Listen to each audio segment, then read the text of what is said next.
Teachers, and welcome to our Saturday stream. Magandang hapon po sa inyong lahat na nandito ngayon sa ating live stream, nanonood kahit po Sabado at pwede namang pahinga pero ito pa rin at nag-aano pa rin tayo, no? Looking forward to learning and to discussing things, no, about education. So maraming salamat po sa inyo na ngayon ay nandito sa chat, no? Medyo maaga yung pagpasok ng mga comments natin sa chat, but I'll still try to greet as much possible the early ones na yung mga maaga nag-comment sa ating chat, no, for today. Pero again, welcome to our stream for today. And for today, we'll be talking about promoting honesty and integrity in assessments. Still part, no, of our January series. Panglima na po. This is the 7th installment of our January series. No? Pero syempre, no, wag din tayo basta-basta bibitaw dahil the last two sessions, no, for our January series is even more exciting, no. Mas madami pa tayong pwedeng matutunan, mas madami pa tayong pwedeng makuha sa last two episodes ng ating January series. Pero for today, teachers, I'll be asking you that lend me your time for us to be able to discuss this very important topic, no, this topic on honesty and integrity in assessments kasi parang madaming cases na maraming times na sa mga webinars natin na lagi pa rin tinatanong, no, kung paano nga ba natin mape-prevent ang cheating. Okay, that's one of the biggest questions or most frequently asked questions sa ating mga live stream, no, lalo na pag nag-uusapan natin ng assessments, no. Can we prevent cheating? Can we actually stop our students, no, from committing academic dishonesty? And that's what we're going to talk about, no, pag-uusapan natin para sa hapon na ito. But before we do that, let me first greet our teachers in the chat. No, medyo madami na po kayo ngayon, so hindi ko po kayo mag-greet lahat, ano, from our chat box. Okay? But let me first start my greetings with Teacher Jeffrey Beltran, whose comment actually was posted at around 11 a.m. Maraming salamat. Another timely topic according to Teacher Jeffrey. Sana we get to actually, I get to meet your expectations about this session for today. Okay? And Teacher Dalisay Adelfa Borja, good afternoon. Teacher Carol Sombria, Teacher Alex Javier Alvarez, Teacher Ramil Perez Mante, Teacher Rose Malen Rosel, ayan, back-to-back yata na hindi team replay si Teacher Rose Malen. Pastor Manny Garcia, good afternoon. Blessed afternoon also to you, Pastor Manny. Teacher Gemma Rivera, Teacher Mary Grace Castillo, Teacher Rosabel Magmanlak, Educate, good afternoon. Teacher Lamberto Pilatan, always here with us. No, maraming salamat, Teacher Lamberto. Teacher Liwayway Cruz, Teacher Edith Pugoy, parang medyo matagal na wala si Teacher Liwayway, no? I'm not just sure, no? Pero ngayon ko lang ulit nakita sa chat box, Teacher Liwayway. Teacher Selena Rupal, Teacher Rehitish Kumar Sharma, no, always with us as well, no, from another country.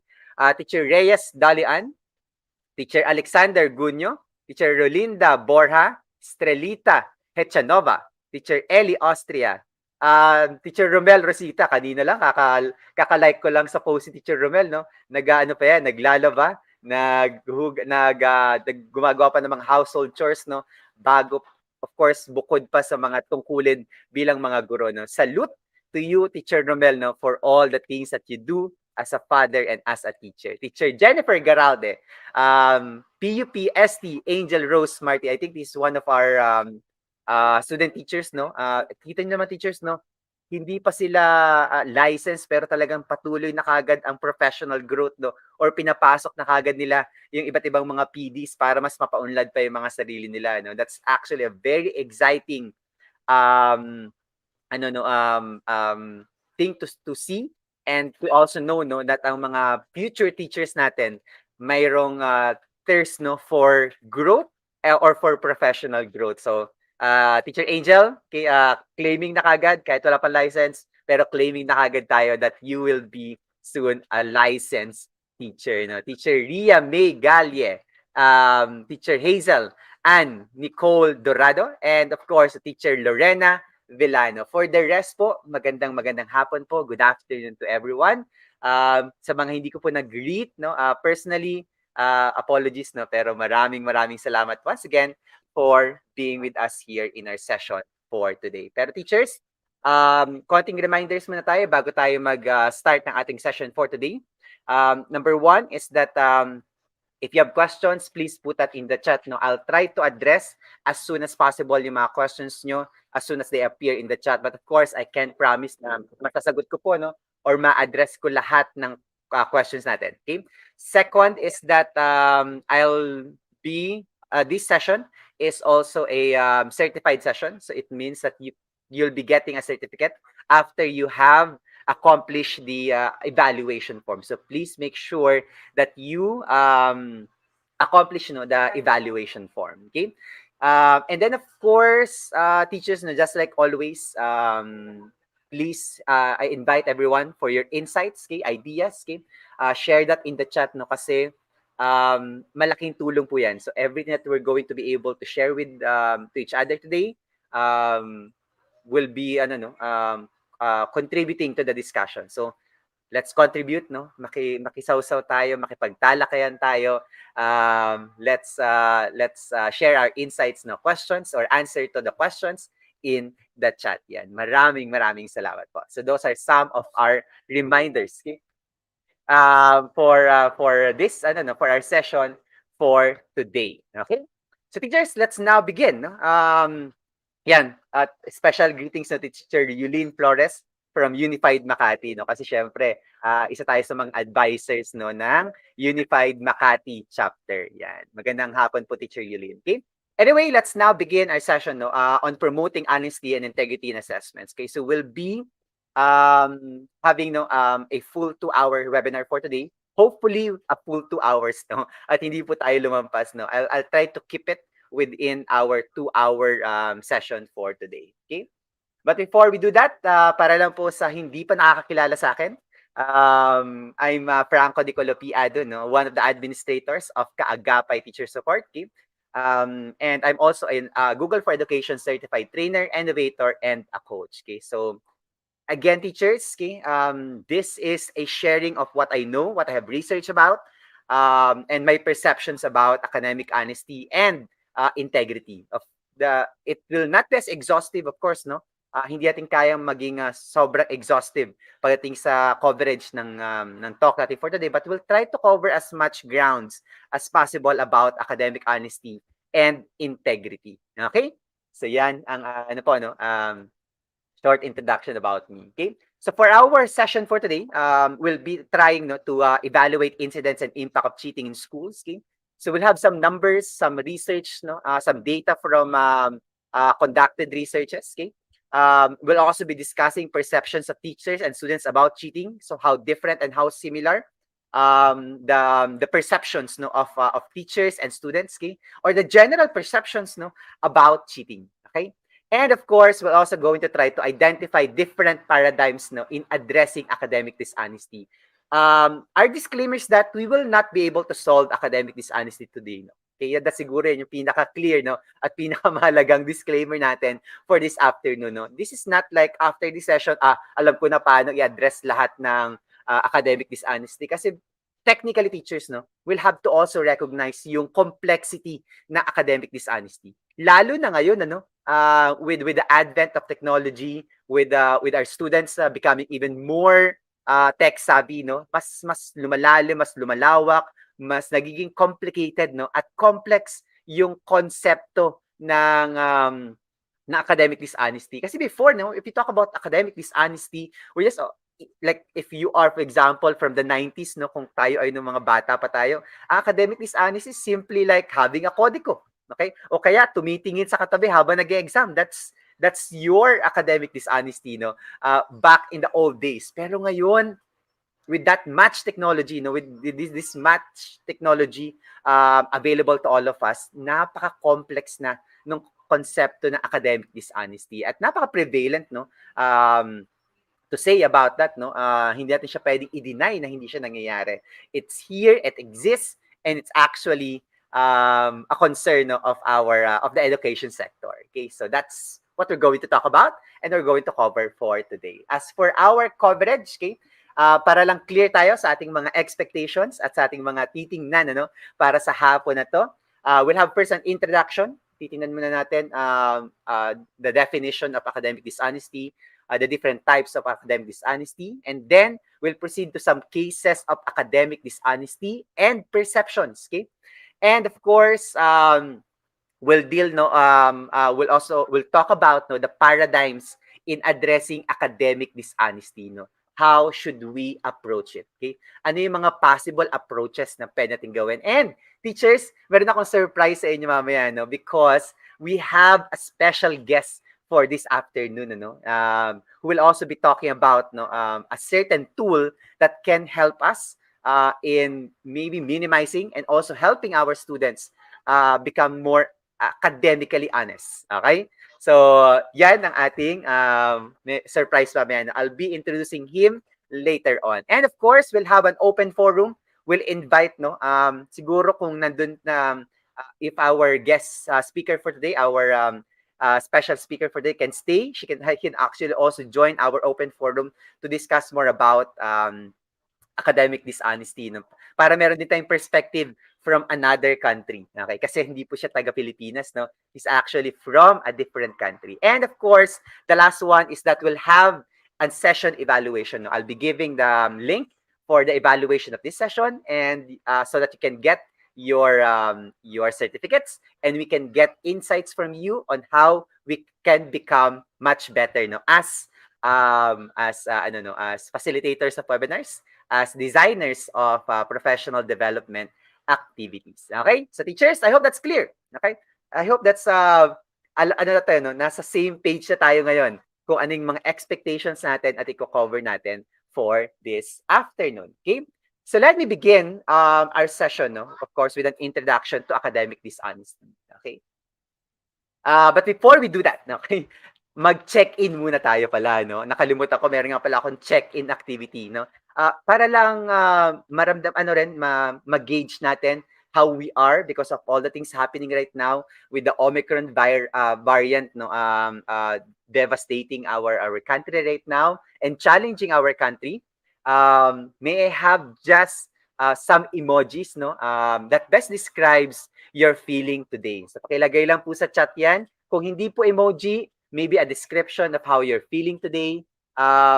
Yan, okay? Ang dami na kagad. May mga emojis na kagad sa ating chat box, no? Okay? From Teacher Jennifer Garalde. Ang daming smileys naman yan, Teacher Jen. At ang daming thumbs up, no?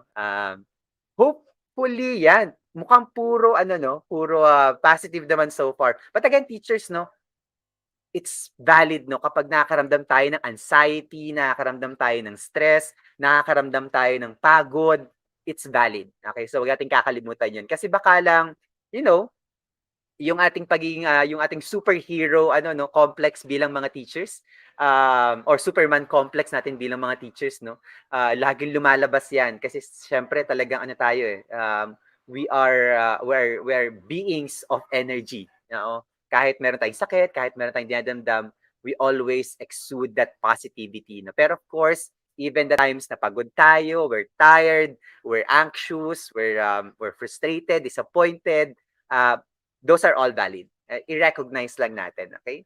But I'm glad, no, teachers, no, na madami sa atin are excited, are smiling, are feeling good, and all hearts pa, no, maraming hearts din sa ating chat box. So maraming salamat sa pag-check-in, mga teachers now. Okay, so let's now have our first topic for today on academic dishonesty. Okay, so ano nga ba ito? Ano nga ba itong pinag-uusapan natin? Okay, so what is this? And there's no other, maybe, no, other best way to actually start our discussion for today, but other than, no, the context in the Philippines. Okay, sa konteksto ng Pilipinas, ano nga ba itong academic dishonesty? And, okay, I think we all knew, no, at narinig natin itong isang news, no, last September, okay?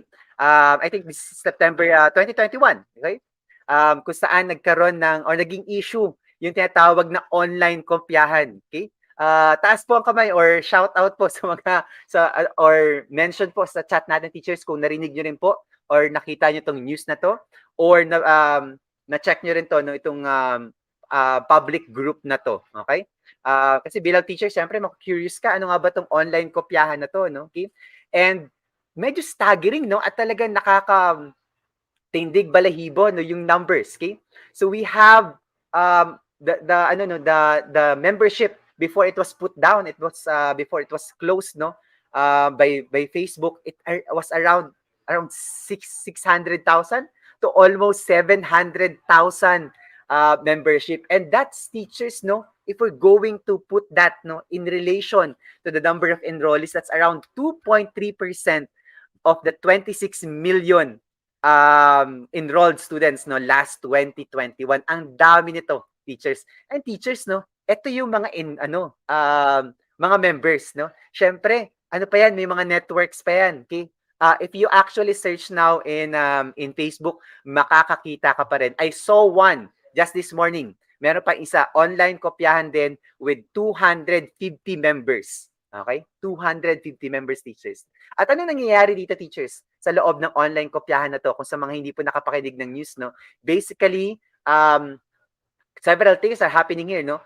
Answers to the modules are being shared. Okay? So pag example, magsasagot po ng mga modules, isinishare po sa online kopyahan na to na group at kinokopya po ng kung sino man ang gustong kumopya. Meron din ako nakita na mga nagbebenta. So they will actually post a link to the modules they have answered. And then you can download for a fee. Okay? And of course, teachers, no, meron din dito yung mga tinatawag na servicing. Example, nag-request ka na hindi mo masagutan yung module mo, pwede kang magpasagot sa ibang tao, babayaran mo lang yung magsasagot. Okay? And again, all of these transactions, no, are actually happening within this Facebook page. No? So, ganun. Okay? So, this is now the challenge on academic dishonesty. Okay? So, this is quite serious, no? Hindi na lang tayo ngayon where the prevalence, no, of academic dishonesty is no longer like an isolated case in classroom to classroom, okay? So ang laki na ng possibility that academic dishonesty actually exists, no, in an entire school or even in an entire educational institution, okay? And teachers, no, yes, of course, teacher RM, nakakalungkot talaga to, okay? Pero ano rin natin, of course, the first that you're going to feel is that malulungkot tayo, okay? We'll be sad about this, we'll be frustrated, we'll be disappointed about this. Pero lagi pa rin natin tingnan about the data, okay? What is this data telling us, okay? Continue natin, teachers, no? Tingnan niya sa baba. If you look at the description or about of the page, no, nakalagay lang doon, nakakaumay mag-aral, okay? So that kind of being distasteful of studying, of students no, being bored of studying, what's the better question? Of course, magagalit tayo, that's the first reaction, or malulungkot tayo, that's the usual reaction. Pero after that, no, dapat ang reflection natin is that what is bringing this kind of perception? Bakit yung mga students natin ganito yung pagtingin? Okay? Why is cheating or academic dishonesty became such an option for them? That's a question. Okay? Yan yung gusto nating ungkatin, no? And that's one of the things that we'd like to talk about today. Okay? Why is this perception becoming such a dominant perception now, no, among our learners or our students in the Philippines? Okay? Of course, teachers, 2.3 pa lang yan. Hindi pa yan ganun kalaki. Okay? We are at a position to actually change that. Okay? Pero hindi rin tayo pwedeng mag-slow down. Hindi rin tayo pwedeng magpabaya. Okay? And we can't ignore this because as the data says, no, nakita nyo naman, I think this is a very concrete data that cheating, academic dishonesty exists in our country. Okay? Kaya ako gusto po ipakita. Teachers, hindi ko po kayo gustong palungkotin or I did not want to disappoint you this afternoon or make you frustrated about this. Pero I just want to surface this idea, no, that it exists, no, and we have to recognize this, okay? The existence, no, of academic dishonesty. From the words of Secretary Leonor Briones, no, cheating in schools is a lingering problem. So even in the DepEd level, teachers, no, may recognition that there is academic dishonesty, that it's not something that's not non-existent in our country.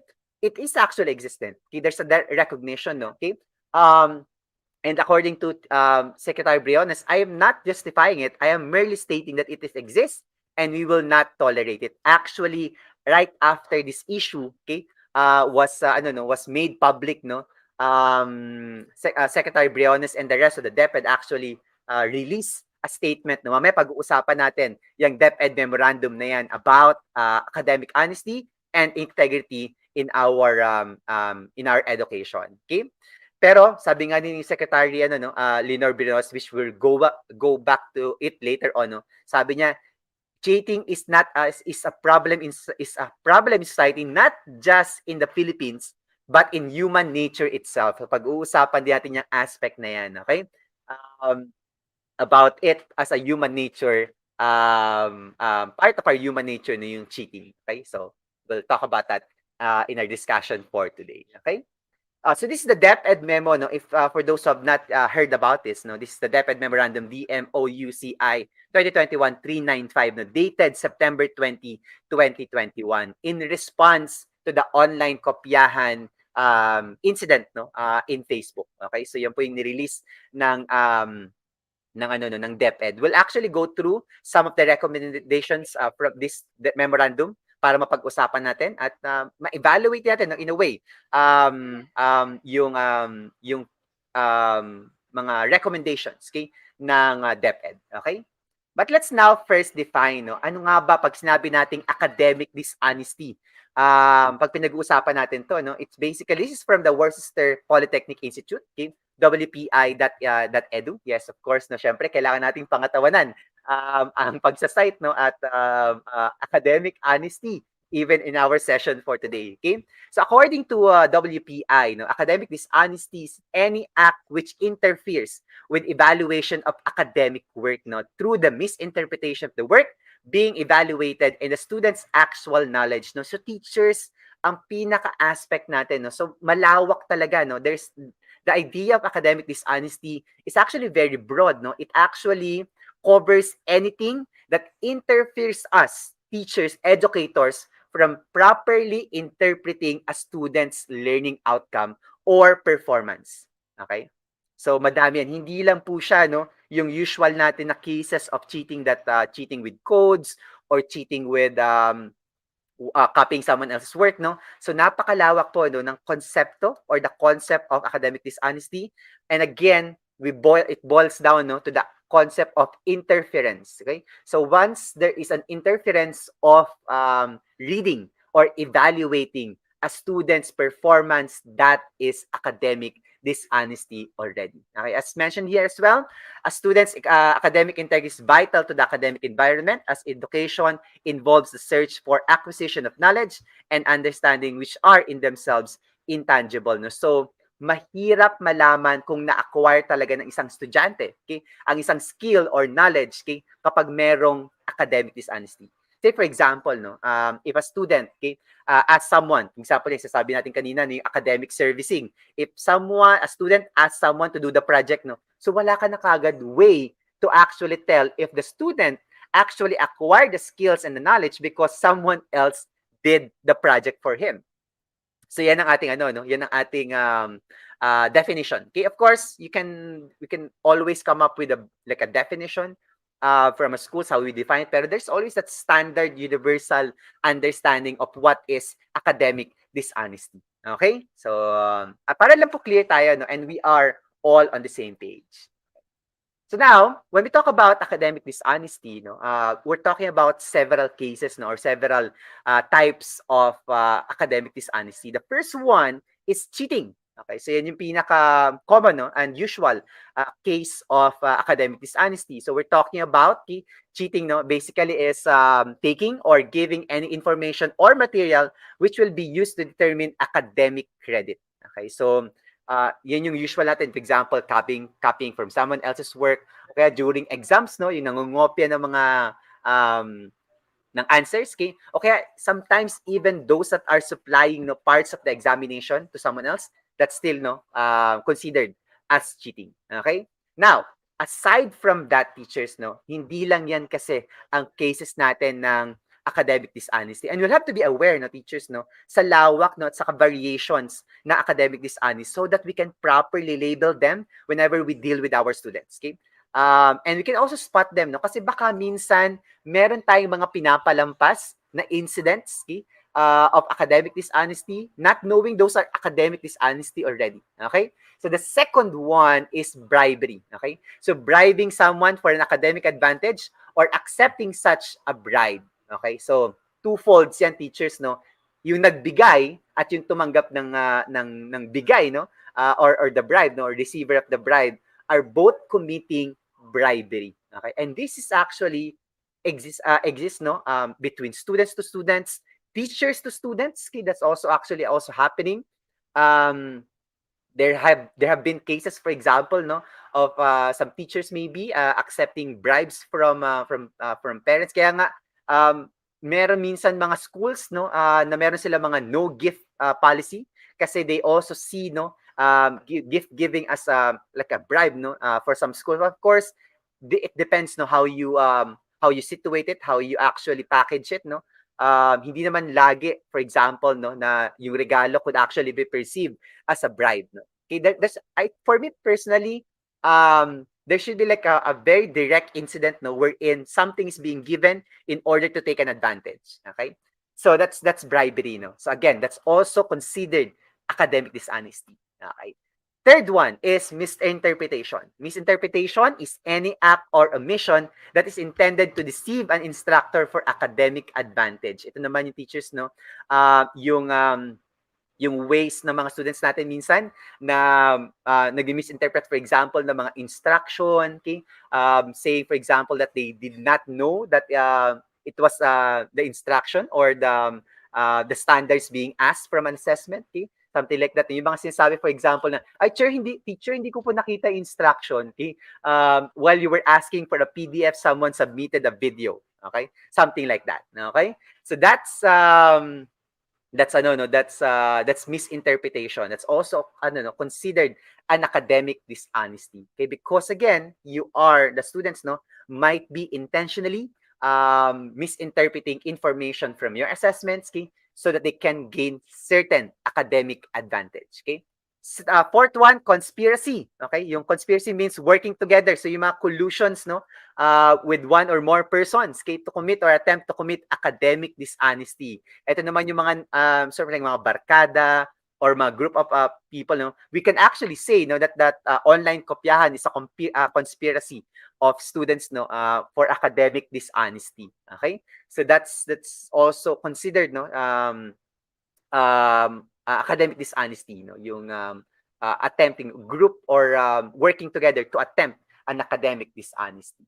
Okay, so again, there are so many variations, no. Fabrication, okay, is the use of invented, misrepresentative information, no.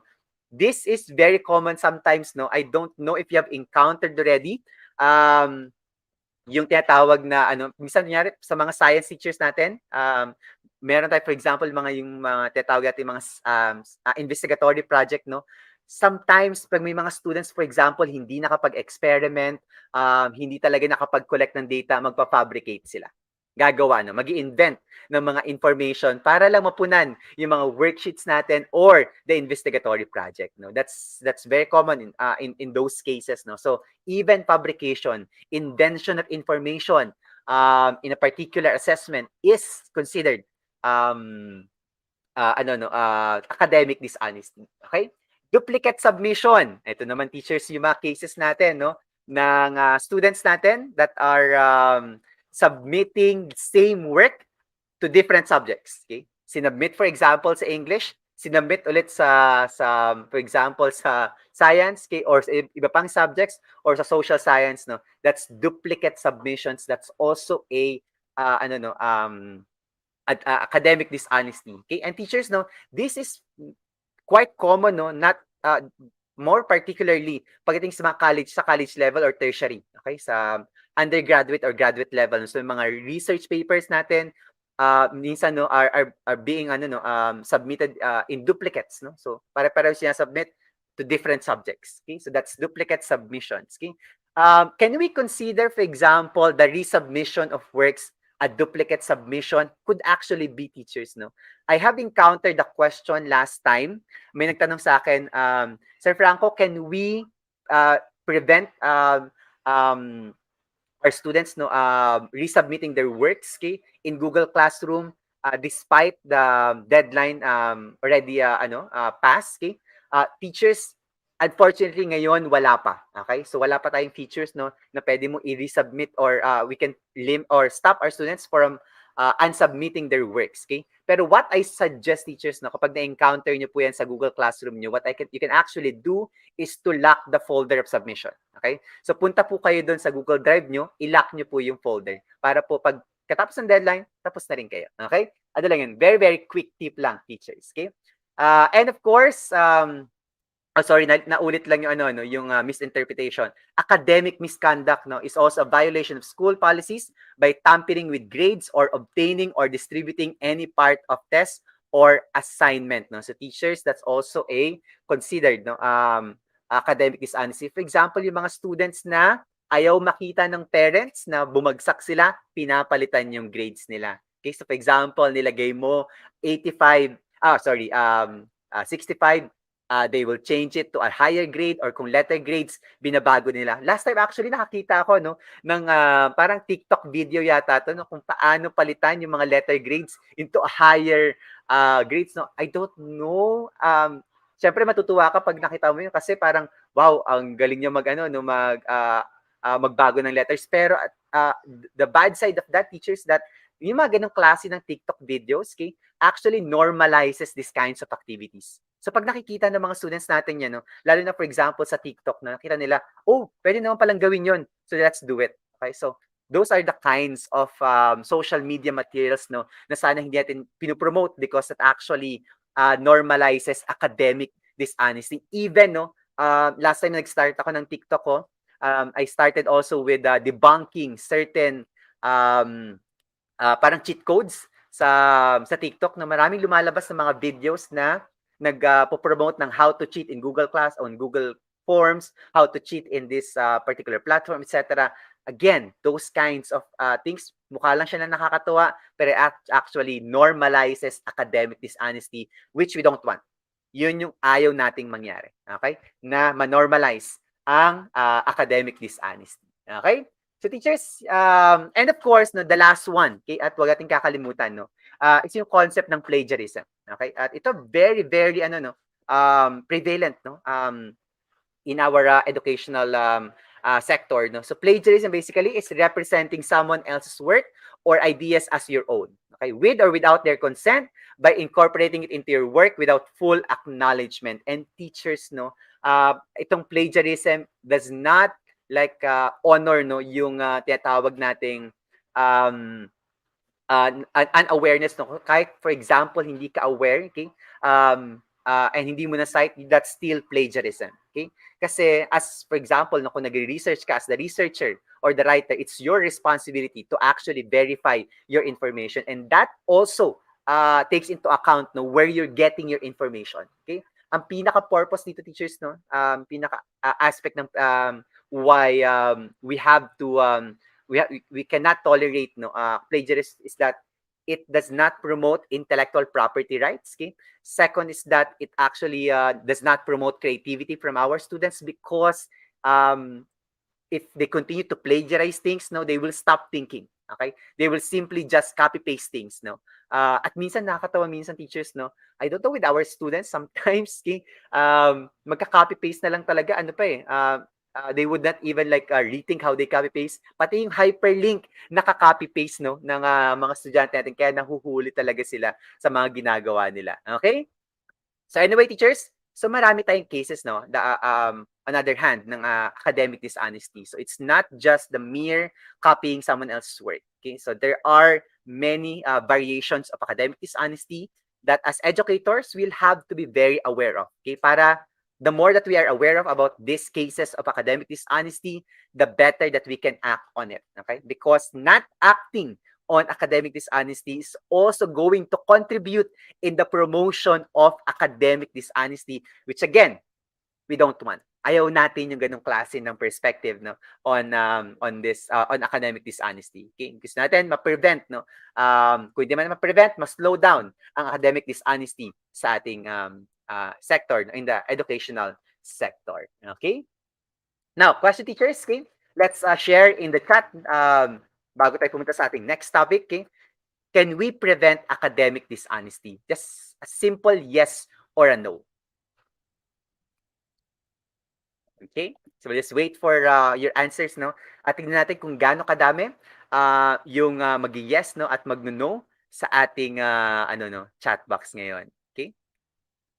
Ayan. Okay, can we prevent academic dishonesty? Yan. Okay? Actually, our speaker, our guest speaker, no, may sagot na siya kagad. No? Ang bilis ng sagot niya, yes. Okay? Meron din, of course, may couple of no's. Definitely, sir. No. Okay? Can we prevent academic dishonesty? So yan ang ating sagutin, ano? Okay? Can we actually prevent it? No? Can we stop academic dishonesty? Okay? And that's what we're going to talk about today. Okay, that's what we're going to look into further, no? So that we know about academic dishonesty, that we get to review. Kasi alam na natin ang academic dishonesty, no? Syempre, ang gusto natin ngayon, how else, no? Or how can we now address academic dishonesty? Okay, maraming salamat sa mga nag-share ng kanilang answers sa chat box natin, no? Ang active ng ating mga teachers as always. Okay, so now let's go to cases of academic dishonesty. Okay, so let's now, all of your answers, teachers, no, mamaya pag-uusapan natin yung yes na yan at yung no na yan, no? Okay? Pero let's look first, no, how we've been so far successful at nabawasan ba ang cases ng academic dishonesty so far in our education, no, sector in our present situation. Okay? So let's look at some numbers, no, in numbers, statistics of academic dishonesty. So let's look into this. Okay? Let's check on some data, okay, or numbers, okay, about academic dishonesty. Okay, this one, okay, is from Athena and Sundaram, no, in 2021. Okay, from this research, okay, 94%, okay, of students in India admitting to academic cheating at least once. Okay, so ganun po kadami, teachers, no.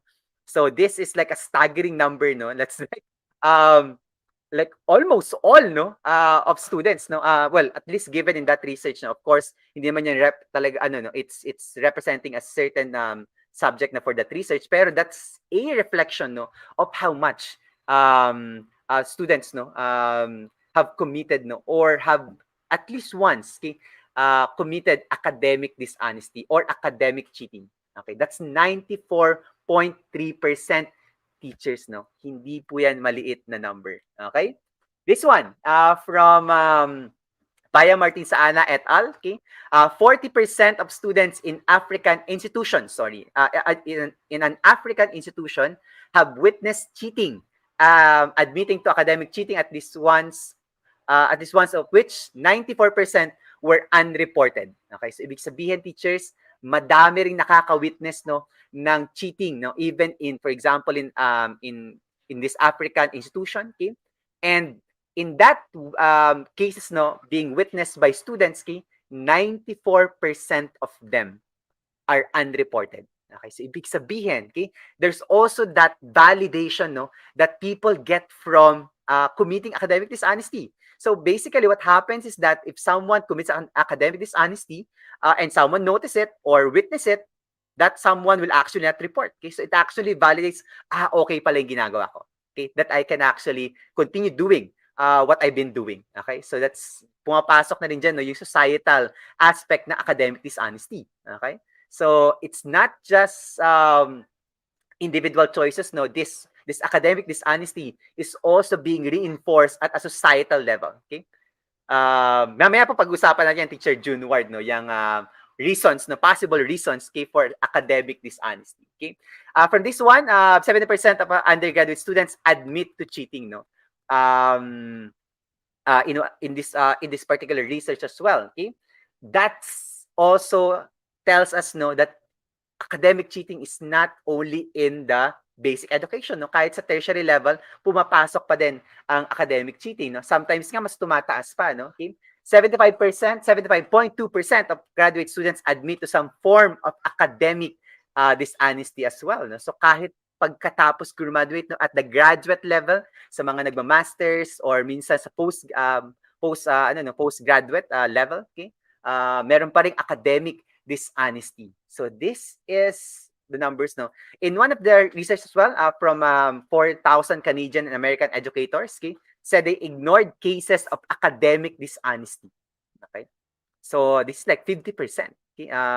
Na kung gaano kadami, no, yung nag-ignore naman, so not necessarily doing anything about it, no, so not taking action against academic dishonesty. And again, teacher, sabi ko nga, no, kapag committing academic dishonesty is one, okay, not doing anything or something about, no, or taking action against academic dishonesty is also contributory to academic dishonesty. Okay? Yung culture of academic dishonesty is also being promoted, no, by not doing or taking action against academic dishonesty, no. And what teachers know, what do we get from all of these numbers? Okay, so if you look at all of these numbers, teachers, no, okay, couple of things na pwede natin makita about this data na from different research, no, about academic dishonesty. The first one is that it's in a global scale.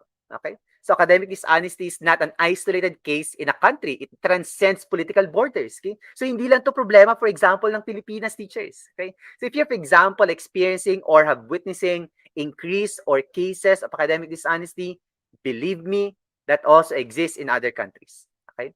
Kaya nga lahat ng mga bansa halos, no, even the best countries, no, in education, like for example, Finland, okay, have their own, okay, academic policies against dishonesty or academic dishonesty. So it's in a global scale, okay? So it's not like cultural, no?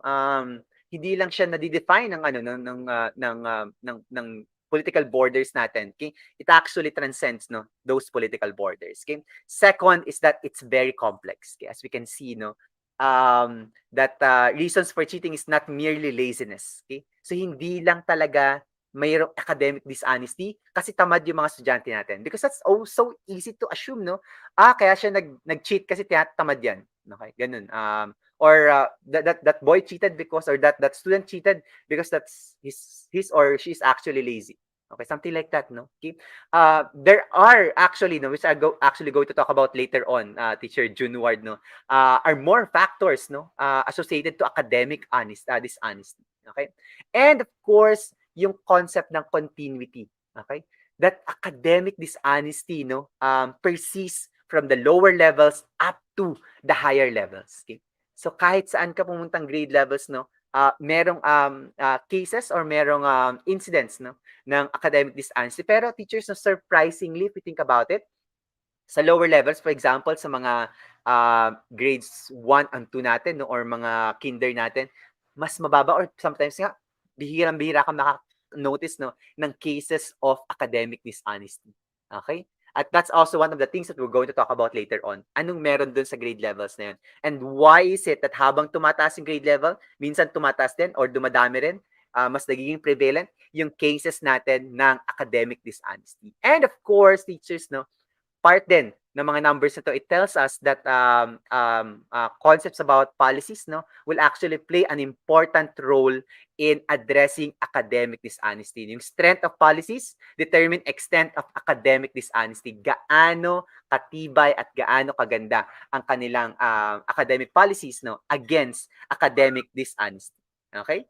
So yan ang ano natin, no, mga things that we get from all of these numbers. Okay?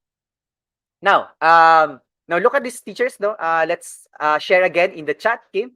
Now, how do you deal with academic dishonesty? So now that we have recognized that academic dishonesty is real, it exists, it happens, not only in our country, sometimes it's being ignored by other educators, but how about you teachers, no? As educators, how do you deal with academic dishonesty? Let's share in the chat, okay? Ano yung mga approaches natin, mga styles natin, or strategies natin on dealing with academic dishonesty. Okay?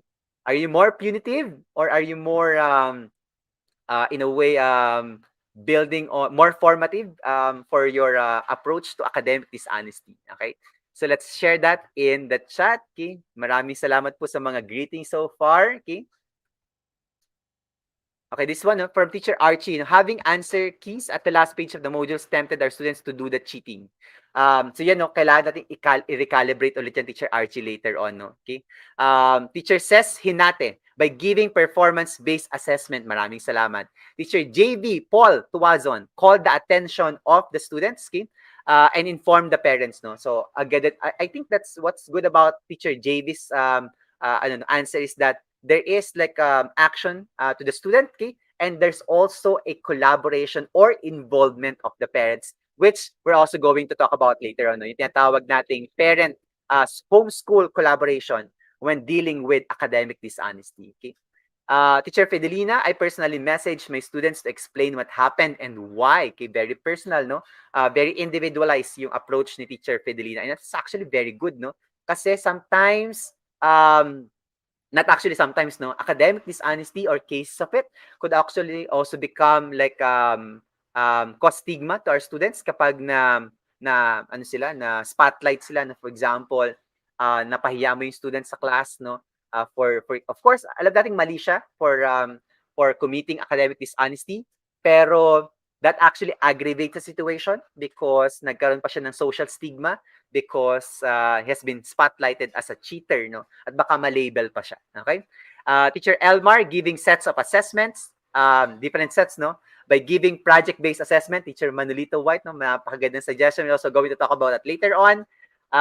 Teacher Jackie Lou Hora, use same lang, no? From Teacher Manolita. Teacher Franz Lee Angelo Goma Felix Carr, by giving different types. Ang ganda rin yan. Structure of the same exam, time-consuming but assures reliability. Teachers, no? See, we can all learn from each other. Ang ganda na kagad ng mga insights natin. Ang dami na kagad nating pwedeng makuha from each other in dealing with assessments. Ang ganda rin ng Teacher Senen Pineda, give low stakes assessments. Kay agree on that, Teacher Senen, no? We'll talk about as well on that one, on giving low stakes assessments, okay, to build, no, that confidence, no, that the engagement of the students without necessarily being persecuted by grades, no. Maraming salamat, Teacher Senen, no. We'll actually talk about that more later on, okay? So let's now talk about perceptions, okay? So how do teachers perceive academic dishonesty? And that actually also relates, no, on how we act on it, or how we not act on it, okay? So, ano nga ba iniisip natin when we talk about perceptions or academic dishonesty? What are students and teachers thinking when talking about academic dishonesty, okay? So, eto na ngayon, okay? Ano ngayon yung mga reasons, okay? So, how, what are the driving forces, okay, for academic dishonesty, okay? As mentioned kanina by Teacher Junward, I think, what are the reasons for academic dishonesty? So, Teacher Junward, ito na yung some of the reasons for academic dishonesty. Okay?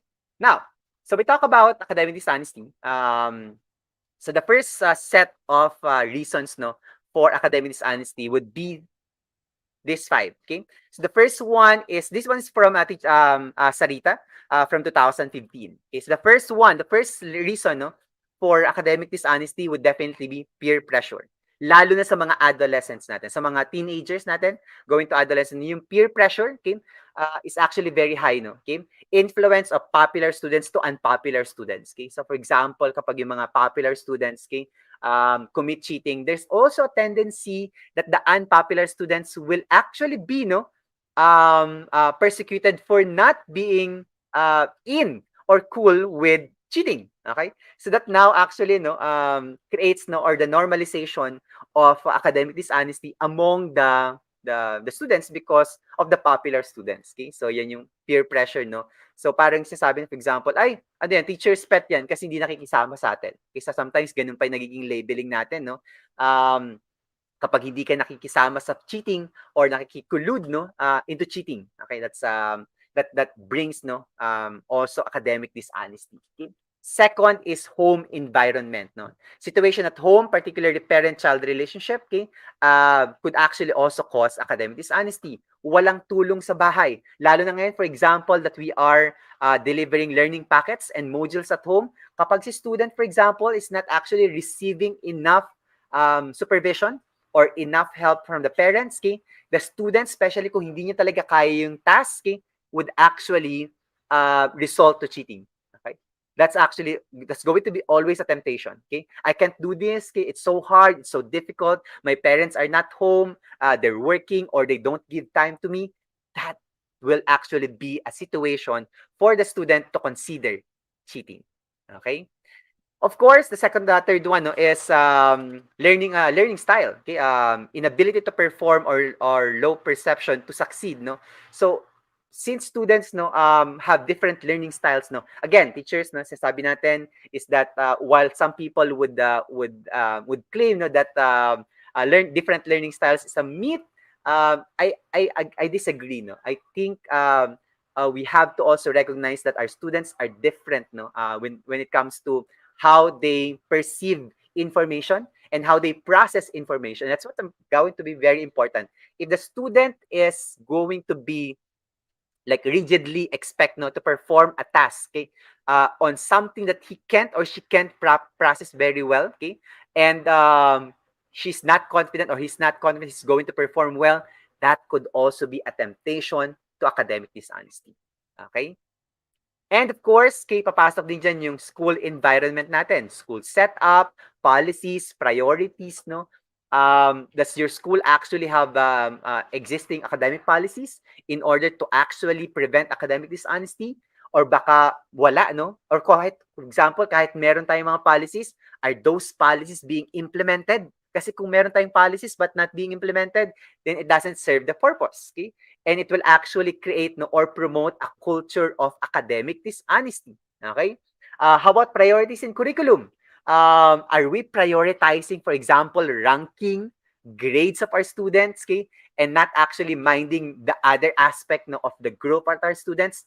That will eventually lead, no, to academic dishonesty because we are pitting our students to like standards, okay, or asking to achieve certain grades, okay, every time. That creates so much pressure to our students, and that will lead eventually as well to academic dishonesty. Okay, and of course the last one is educational anxiety, no, a combination of anxiety and academic anxiety. Teachers, our students are already anxious, okay, by default, no. By default, anxious na kagad ang mga estudyante natin. Okay, pagpasok pa lang nila ng classroom, meron talaga sila kagad dalang mga anxieties, no, in different coming from different areas of their lives, no, okay, and compound that anxiety with academic anxiety, no, the expectation from parents, expectation from teachers, no, expectation from the peers, no, or even the judgment of the community or the judgment of the society,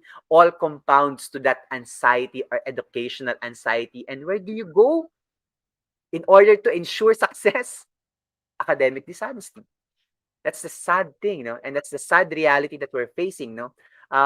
So all of these teachers, no, are all possible, no, reasons, no, for academic dishonesty. We can't like generalize that all of these are all factors in the same way every time in all situations, okay, because every situations will actually be driven or will be affected, no, by different factors. Okay, so iba-iba rin po yan. Okay, yan, no, well, okay, and of course aside from that, no, ang dami pa nating factors, no, for academic dishonesty. Hindi lang yan, no.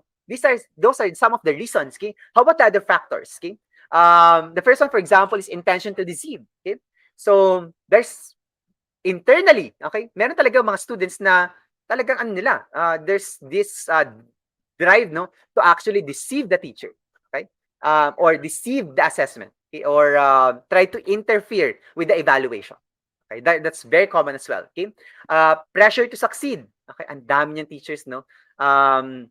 Lalo na for example, yung mga comparison, okay, lalo na for example in a family of achievers, okay, bakit for yung mga common, I don't know if kaya tayo personally na naranasan natin yung nakumpara tayo sa mga kapatid natin.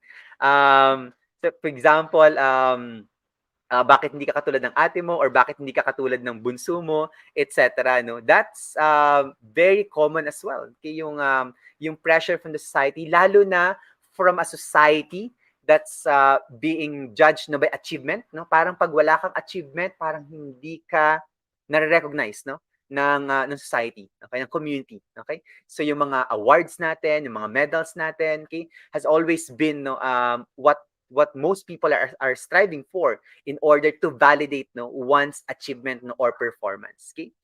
And of course, poor study skills. Okay? Kapag isang student talagang hindi establish no yung study skills niya and low performing siya, okay? Uh, and compound that with external pressure, okay? That student will eventually lead to academic dishonesty or cheating, okay? Time pressure, okay? Minsan may mga assessments tayo na talagang sobrang rigorous, sobrang hirap. Example, nagbigay tayo ng project, okay, it's Monday today, please submit your work on Friday. Eh, ang haba ng project making, okay? Or ang haba ng process, no? Eventually, teachers, no, with that kind of time pressure, that eventually will force your students, no, will corner them to the point that the only option is to cheat or to commit a academic dishonesty. So, napakahalaga ng teachers, no, na lagi natin pinag-iisipan yung timeline natin, okay? Kaya nga, it's always important when you do like big projects, chunk them, okay? Chunk your project because that will give you an opportunity to actually delegate, no, or to actually put them in a timeline, okay? Low self-control for some students that are really having a hard time, no. It's so easy for them to be tempted to cheat or to commit an academic dishonesty, no. Okay? Lack of strong morals, okay? Mamaya pag-uusapan natin 'yan. If we're expecting honesty and integrity, no, sa ating mga estudyante, let's ask ourselves a question. Have we actually promoted? Have we actually developed and strengthened these values? Ina-expect natin maging honest sila, magkaroon sila ng integrity. But have we actually targeted those values across the curriculum? Or are we just simply arbitrarily expecting those kinds of morality from our students? Okay? Something to ask ourselves, something to reflect on. Because we can't expect these values to just be with our students, no? These are not intrinsic values, no? No one's born honest or no one's born with integrity right away, no? Those are things that are measured by the things that you do and you do not do. Okay? That's basically what measures your honesty and integrity. Okay? Sorry no na double. Ease of copying. Okay? Mas madali kasi kumopya eh. Okay? Why put like effort if it's easier to copy? Okay? Ang dali mas mag-copy paste sa Wikipedia. Why think? Okay? So those kinds of things, no? And of course, believe that others are cheating too. One of the interesting factors right here. Okay? That kind of mentality na, ay, ginagawa naman pala ni student A. So, why not me? Okay? Uy, nakalusot naman pala si student B in cheating. So, why can't I do it? Okay? Those kinds of, that kind of belief as well. So, you can see now, teachers, no, on this one, okay, when you look at these factors of academic dishonesty, ang dami niyang pinanggagalingan. Okay? So there's like very complex, no, like interweaving factors that creates environment opportunities for academic dishonesty. Okay. Okay. So this one is a research no by Aguilar on academic dishonesty in the Philippines okay, that actually focus on academic servicing. Okay? Alam natin teachers na lumawak no or dumami for example yung academic servicing sa Pilipinas. Actually, there's nothing wrong naman with that no yung mga tutors even I for example teachers naging tutor din ako at one point in my career no. And there's nothing wrong about that. Kaya lang ngayon kasi the level of academic servicing is not only in aiding the student, okay? Actually, in some cases, sila nang gumagawa nung work ng student. Okay, that's the kind now of academic servicing that some are offering. At yan ay isang kaso no ng academic dishonesty. Okay, pero bakit nga ba? Okay? Why are some students no resulting to academic servicing? Okay? The first one according to Aguilar no is that there is an overwhelming workload. Okay? Ang daming kailangang gawin. Okay? May kailangan gawin sa science, may kailangan gawin sa English, may kailangan gawin sa Filipino, may kailangan gawin sa edukasyon sa pagpapakatao, in all other subjects, mathematics, aralin panlipunan, etc. Now, that kind of overwhelming workload, okay, now also leads to academic dishonesty. Okay? So parang pipili na yung student, no? Kaya niyang gawin, and the rest, academic servicing na. Okay? Poor independent learning capability. Mahina si student or low performing si student, of course, as you would know, no, they would ask help. Kaya lang, again, there's nothing wrong about asking for help. Kaya lang, the problem is that the kind of help that they ask, the help, no, is actually them, the academic servers, no, doing everything for them. Like, they're the ones studying, they're the ones taking the exam, they're the ones doing the project, etc. Okay, that's what's wrong about academic servicing, no. When you do it that way. Okay, low support from teachers and parents. Okay, that's also a case now when students, okay, would result to academic servicing. Okay, laziness. So factor pa rin teachers, no, ang laziness from our students, no, why they would ask someone to do their works. Okay, influence of peers. Again, ginagawa ni student A, why not me? Okay.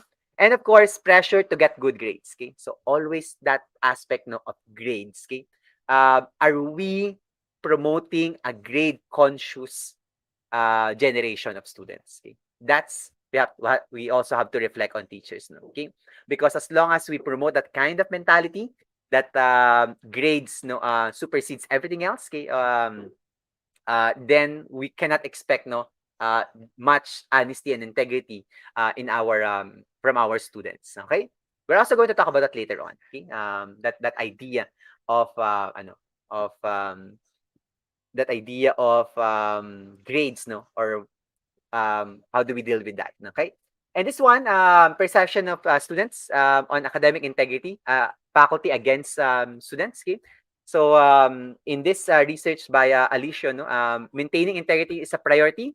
Both of them actually, no.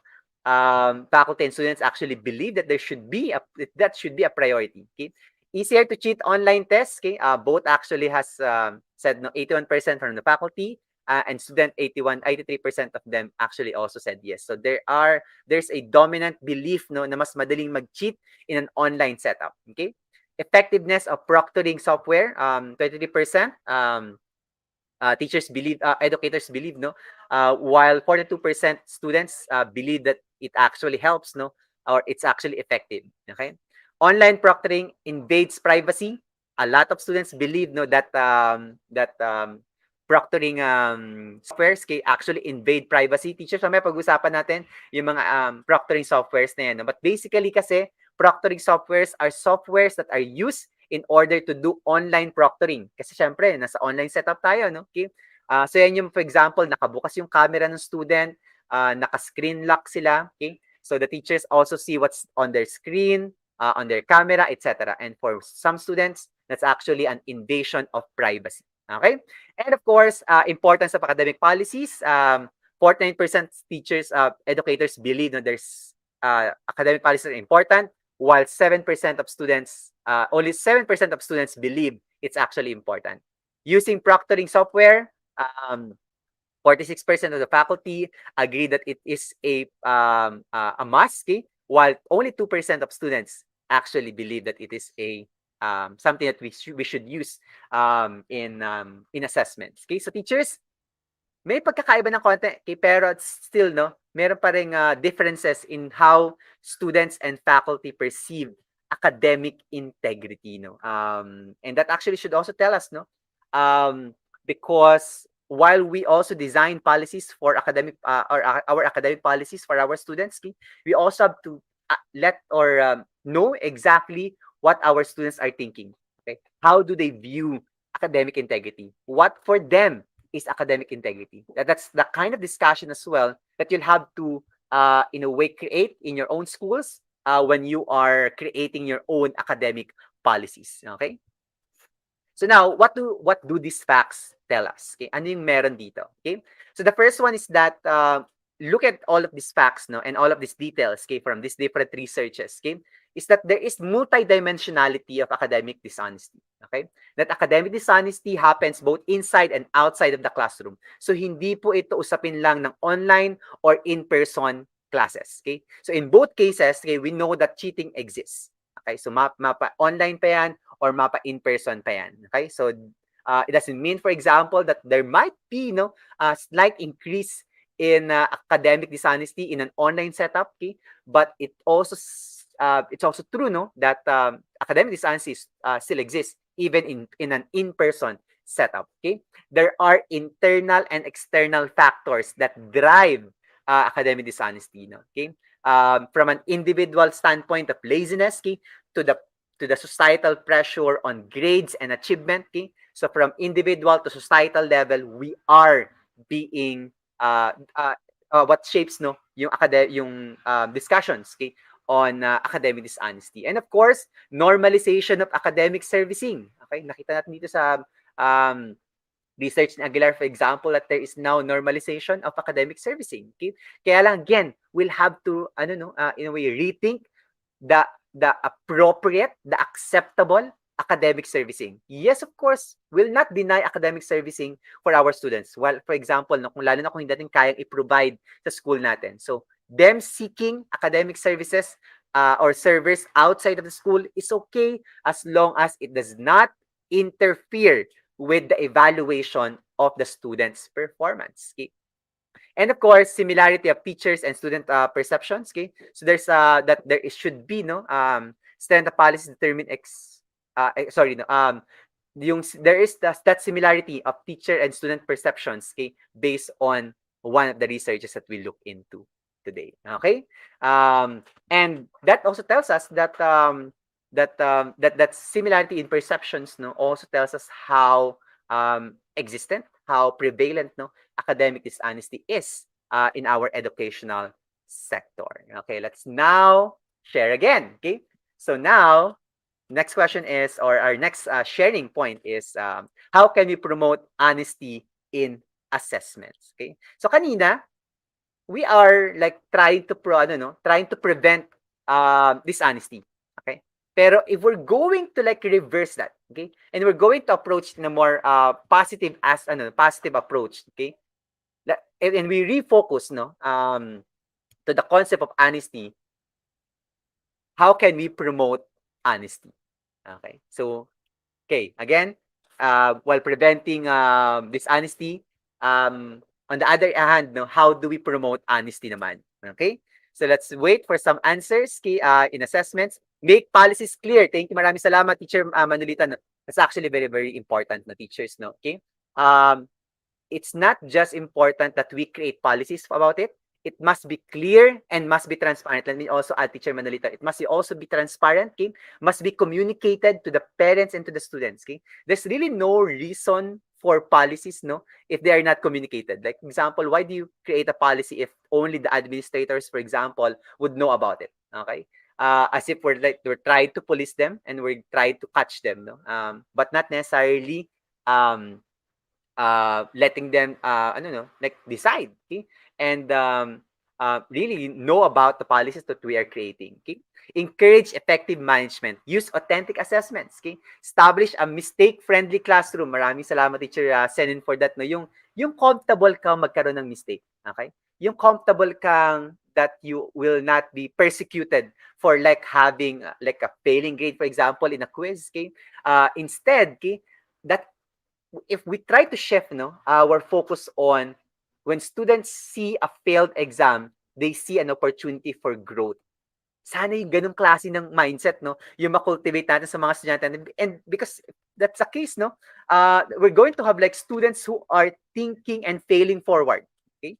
That they see, for example, failed test an opportunity for growth rather than an opportunity or or a threat to their to their personality. Okay?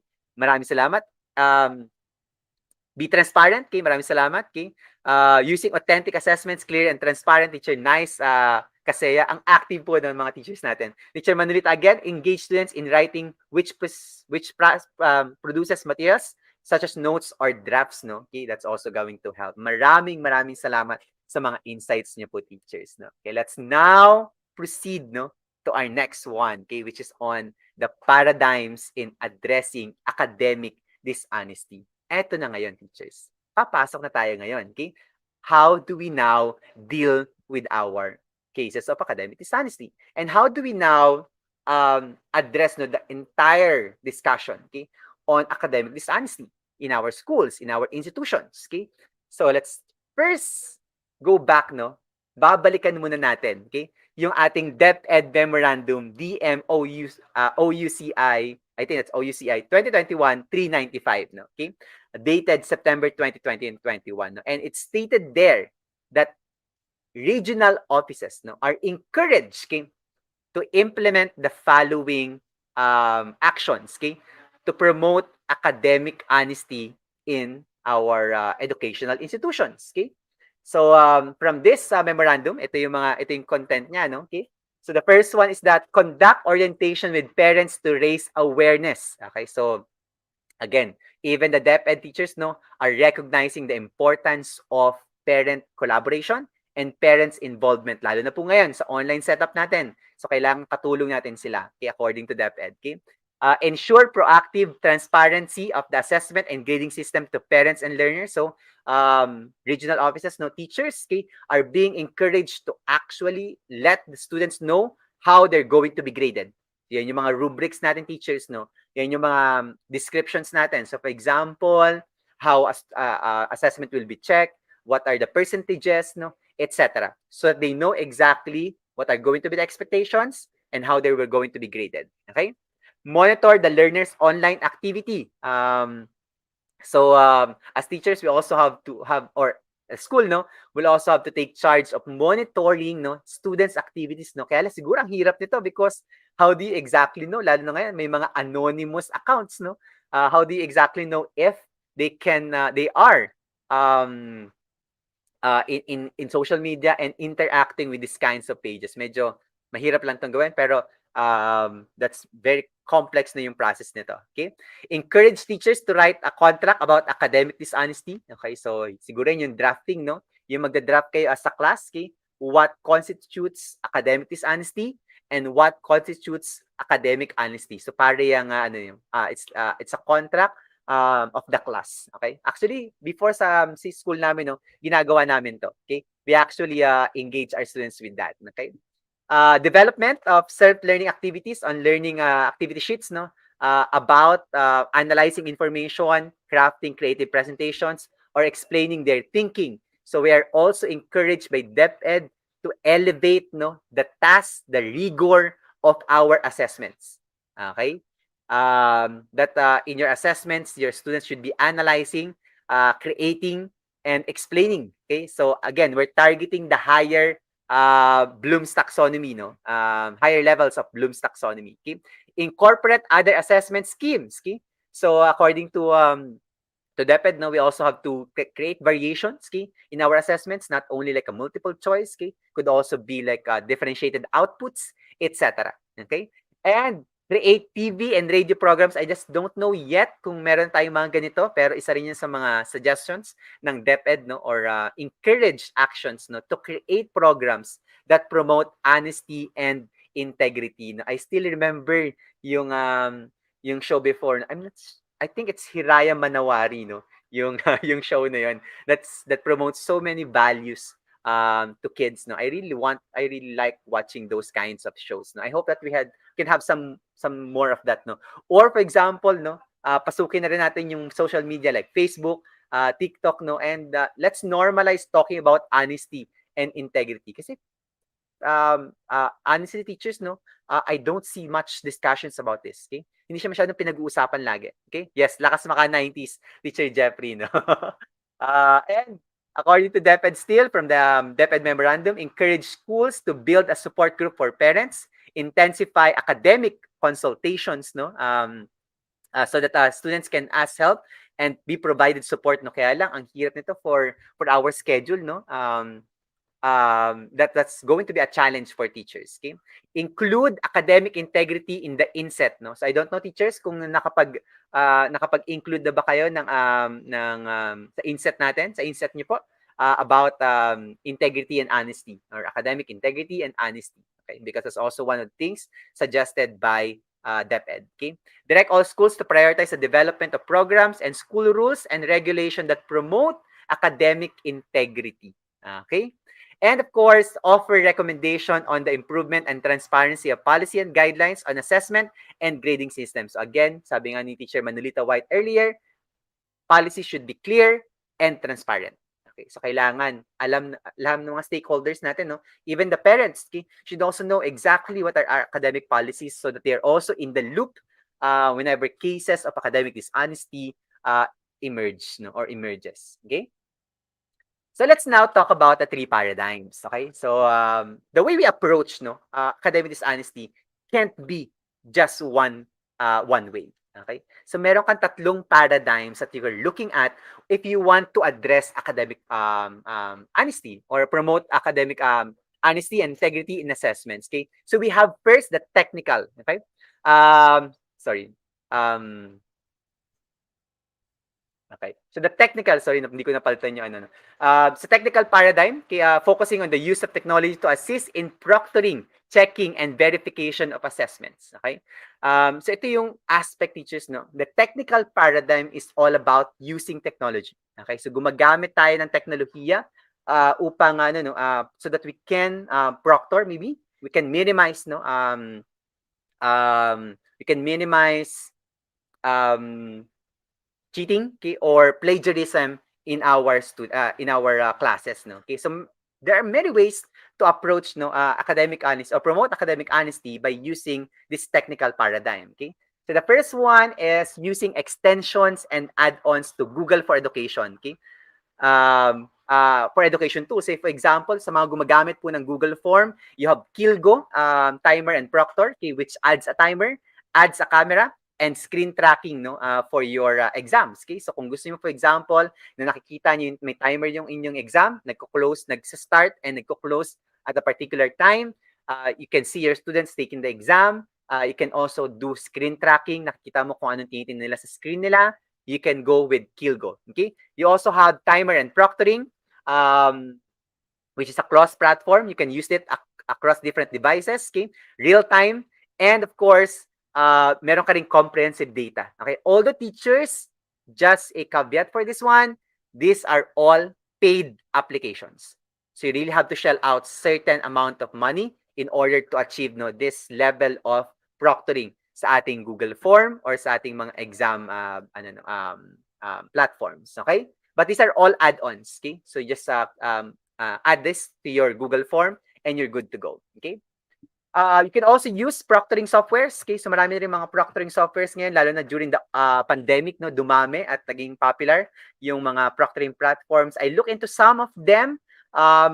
Exam.net, ProView.io, SpeedExam.net, ProctorExam.com. Okay? These are all proctoring softwares that will help you facilitate examinations online, okay, with all the necessary features, okay, for you to be able to proctor online. Okay? But again, teachers, just like the extensions and add-ons, these are also all paid. Yan, premium nga according to, actually, Teacher Jeffrey, unfortunately, these are not just premium, kasi it stops, the free trial stops at one point kapag na-exhaust mo na yung free trial mo, and you'll have to pay na to be able to continuously use them. Okay? But again, if you really want to invest, and this is something that your students, your school will actually benefit, this might actually be a good investment for your school. Okay? So pwede siyang pag-isipan. Okay? So again, you can explore, teachers, these different proctoring softwares. Okay? You can also use yung Google Workspace built-in features, syempre, bilang taga-Google po tayo. Okay? Marami tayong mga features kay Google Workspace that actually promotes, okay, academic honesty. So for example, you have the real-time editing monitoring. For example, if you open a document, meron ka, for example, assignment sa Google Docs, you can exactly see who's editing what in your document in real time. So nakikita mo yung input nila, yung sa mga documents, okay? You can also use the view history and activity dashboard from your Google Docs, Google Slides, and Google Sheets that allows you to see the edits, the contributions, okay, or the activities of your students, okay, in the document. Okay? Originality check from Google Classroom is also available. Okay? And of course, yung conditional sharing now ng Google Drive is also going to be very helpful. Okay? when you want to limit, for example, submission, okay, or you can like limit no who has access to your drive folders, okay, that's possible via Google Drive. And of course, you always have your time stamping from Google Form going to your Google Sheets. Okay, so that's something also that you can I don't know very I don't know can help you monitor your students' assessments. Okay? So that's something that's already available for you. Hindi mo na kailangan magbayad because that's all for free from your Google Workspace accounts. Okay? You can also do citation creators and plagiarism checkers. Okay? So marami ka, for example, meron tayong citation tool for Google Docs. Okay? So when you open Google Docs, go to tools, meron citation, you can generate your citation directly from Google Docs. You can also have the citations created from Google Scholar. So kung kumuha ka naman ng journals from Google Scholar, you can also cite them. And of course, from Plagiarism Checker, isa sa mga popular platforms no is Turnitin, although it's a paid platform, teachers no. Isa sa mga ginagamit namin sa school today. And maganda rin dito is that meron din siyang proctoring application, yung tinatawag na Assess Prep. Okay? You can also explore that. Okay? That's something that might be a good investment as well. Okay? It can check no at least like thousands of entries no at a given time across different databases, okay? In order to see no kung meron kang mga cases of copy pasting sa inyong sa works ng mga students mo. Okay?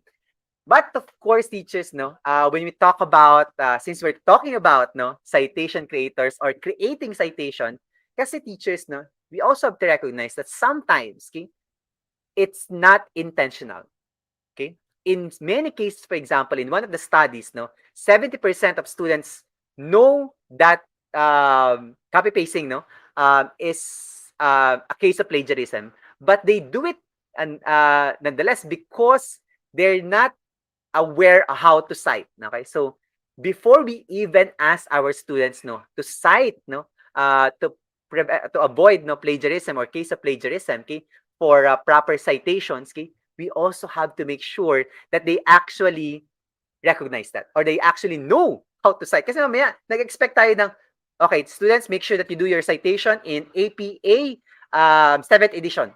But the students don't know how have no idea about what's APA in the first place.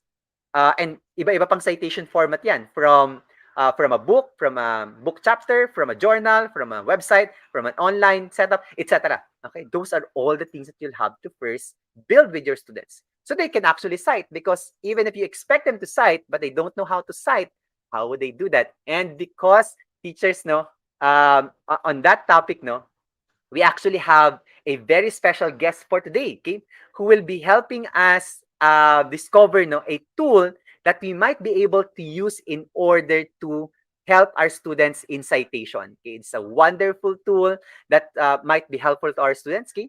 And let me introduce no, this our special guest speaker no, for today. No?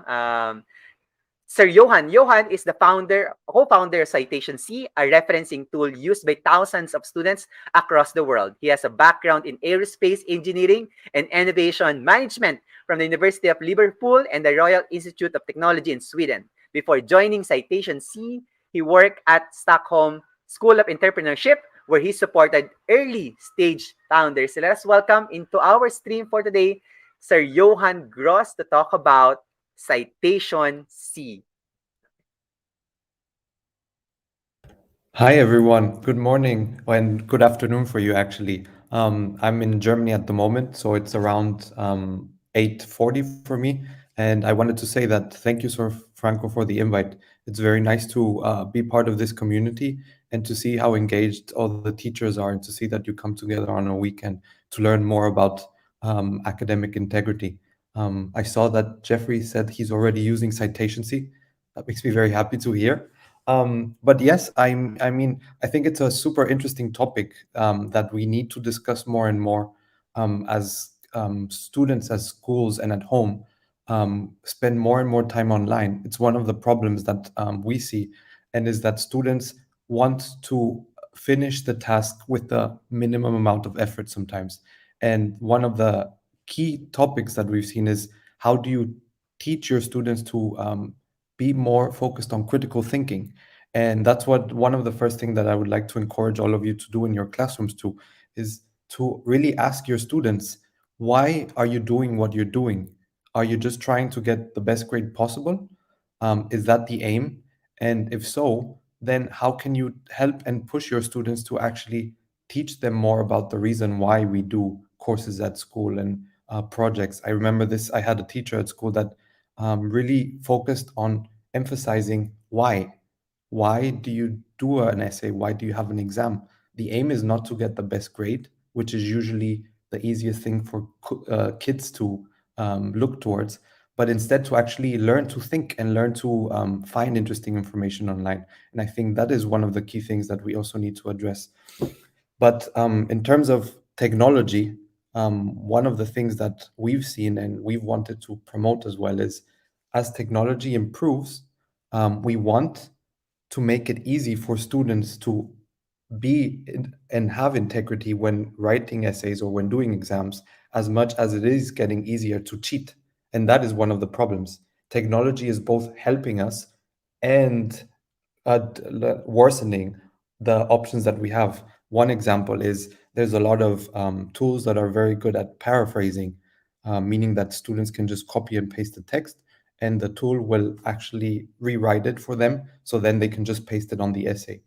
So there's a lot of tools that are coming out, and they're actually just making the job of cheating easier and easier over time. And that's what we really want to do with Citation C. We've been around for over 4 years, and we've gone from a very small company to being a tool that's used across the world. And our aim is to make citations and referencing so simple and easy that students actually enjoy it. So I just want to take you quickly through a short presentation that I have. So let's see. I'm screen sharing now. So you should be able to see my screen. Can you see my screen now? Sir Franco, can you confirm? Yes, Sir Johan, we can see it. Perfect. Okay, so let's play. So yes, why Citation C? The reason why we started Citation C was because um, this was about 4 years ago. There were a lot of referencing tools that were online, but they weren't really making it easy or fun for the students to actually reference a source. And that's why my co-founder, Cenk, he decided to have it as a side project to try and build a referencing tool that actually worked well and that was fun to use. So that's why we focused on being very simple, being very private. We don't want companies to then offer the references to for research purposes or like to make it public. So we think student privacy is very important, and we wanted to make super fast and easy to do. Um, One of the reasons on the whys and why we think it's been important is when referencing, one of the things that you're actually doing with your students is helping them learn how to organize their research and learn how to find research. And this is one of the key aspects that I believe we need to teach at school more and more. It's not just about doing the work, but it's about how do you prepare to do the work well. And that's one of the aspects that we've been working quite hard on, where we try to actually help them organize their thoughts and their resources so that when they write the essay, they have everything ready to actually start citing.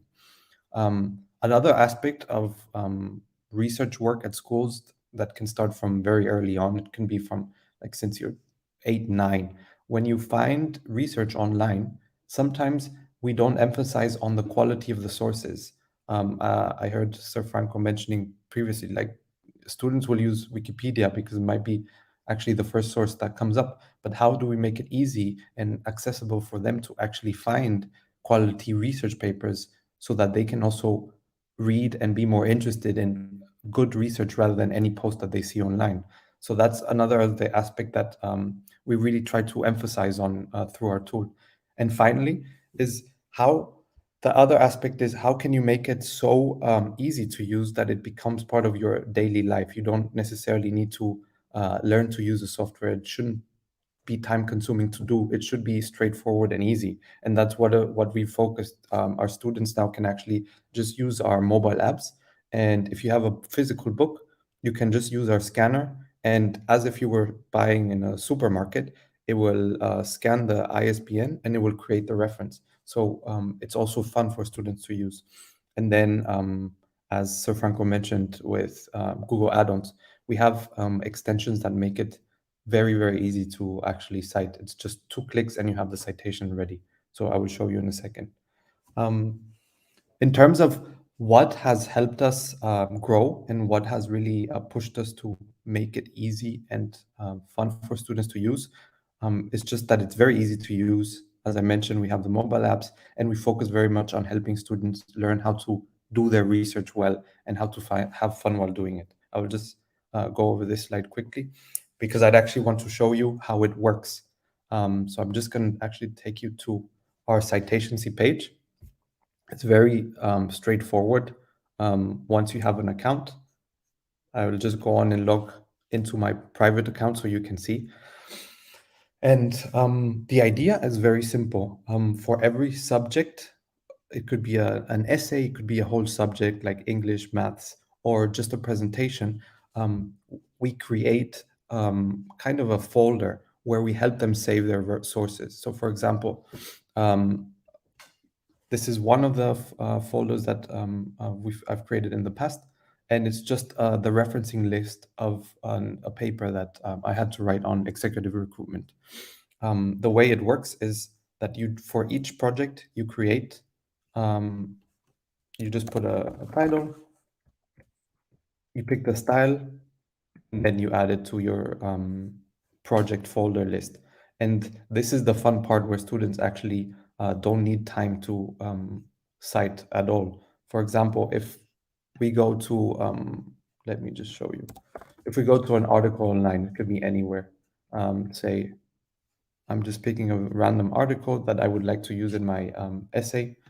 I can just copy the URL and then I click on what I want to cite, I paste it, and Citation C does the work and actually finds everything.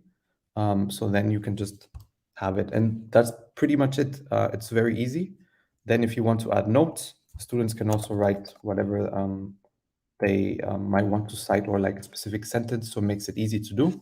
And then if you want to actually have the in-text citation, you just need to hover over it and you will see that it automatically creates it and you can then just paste it. It's very, very easy to use. And we have over 9,000 different styles. So we have pretty much almost every style that there is. The most common one is usually APA 7th edition. But that's really it. And that's what we emphasize on. I think to promote academic integrity, you need to make it as easy to not cheat as it is to cheat. And that's one of the key aspects with technology that we need to develop more and more. Just to give you another example, same with if there's a paper that they want to cite, the only thing they need is either the title or the author of the paper or the DOI number, which you might be familiar with. And then you just click, what do you want to cite? I want a journal paper. This is the DOI number. It picks up everything. If you want to add anything else, you can add it. Otherwise, you can edit it later. And finally, once you've done with your presentation, well, one of the aspects that we're also helping them with is to actually share it with their teachers. So I could be, if my name is Johan Gross, I could say Johan's essay. And then I can create a short link that I can then send to my teachers. So this short link, if I put it on a presentation or on my paper, the teacher can actually go to it, see and check, is this right? Is it missing anything? And that's one of the aspects that we're pushing towards. I think we need to also start the dialogue between teachers and students in a way that's easy for teachers to actually take the dialogue of that many students, while it's also easy for students to approach teachers. And I think this is also very important. But finally, I also wanted to mention on the aspect of research. So that's how it works. For example, if you want to cite from Chrome, you don't even need to go to Citation C. You just need to click on our Chrome extension. You can see it here. You see, I created these are all my projects. This is where I want to add it. I just click on it, click continue, and that's basically it. When you go back to Citation C, you will see that I will have a new reference and it's repeated. So it's very straightforward. But as I mentioned, one of the aspects that we're also pushing and we're trying to help teachers is how do we help teachers promote research? And this is one of the databases that we have where actually students can find papers on pretty much any topic. So for example, if I just type in economic theory, it's a database with over 50 million papers. So it's a fun way to actually like search. And then you can see the title. We work with a lot of great companies that make it easy to get an idea of the project. So you can actually download it. We offer different ways that you can download it. You can analyze on Scholarly. That means that you could summarize the paper and you can visualize the paper and see who cites it. So this is another great company that comes out of New Zealand. What is the paper? Look, you can see it here. But what it does is that they actually map and show you who else is citing the paper. So then this is also a fun way for students to see, okay, if this is the paper, where else can I find similar topics? And it just makes it a bit more interactive and fun to do research than going with just a PDF. So it's really the aim has been from the beginning to make it as simple and easy for students to want to keep track of their sources. And I think one of the problems with referencing is that it's a very I would call it it's something that doesn't really come alive. Once you're done with the references, it's very rare that you go back to them.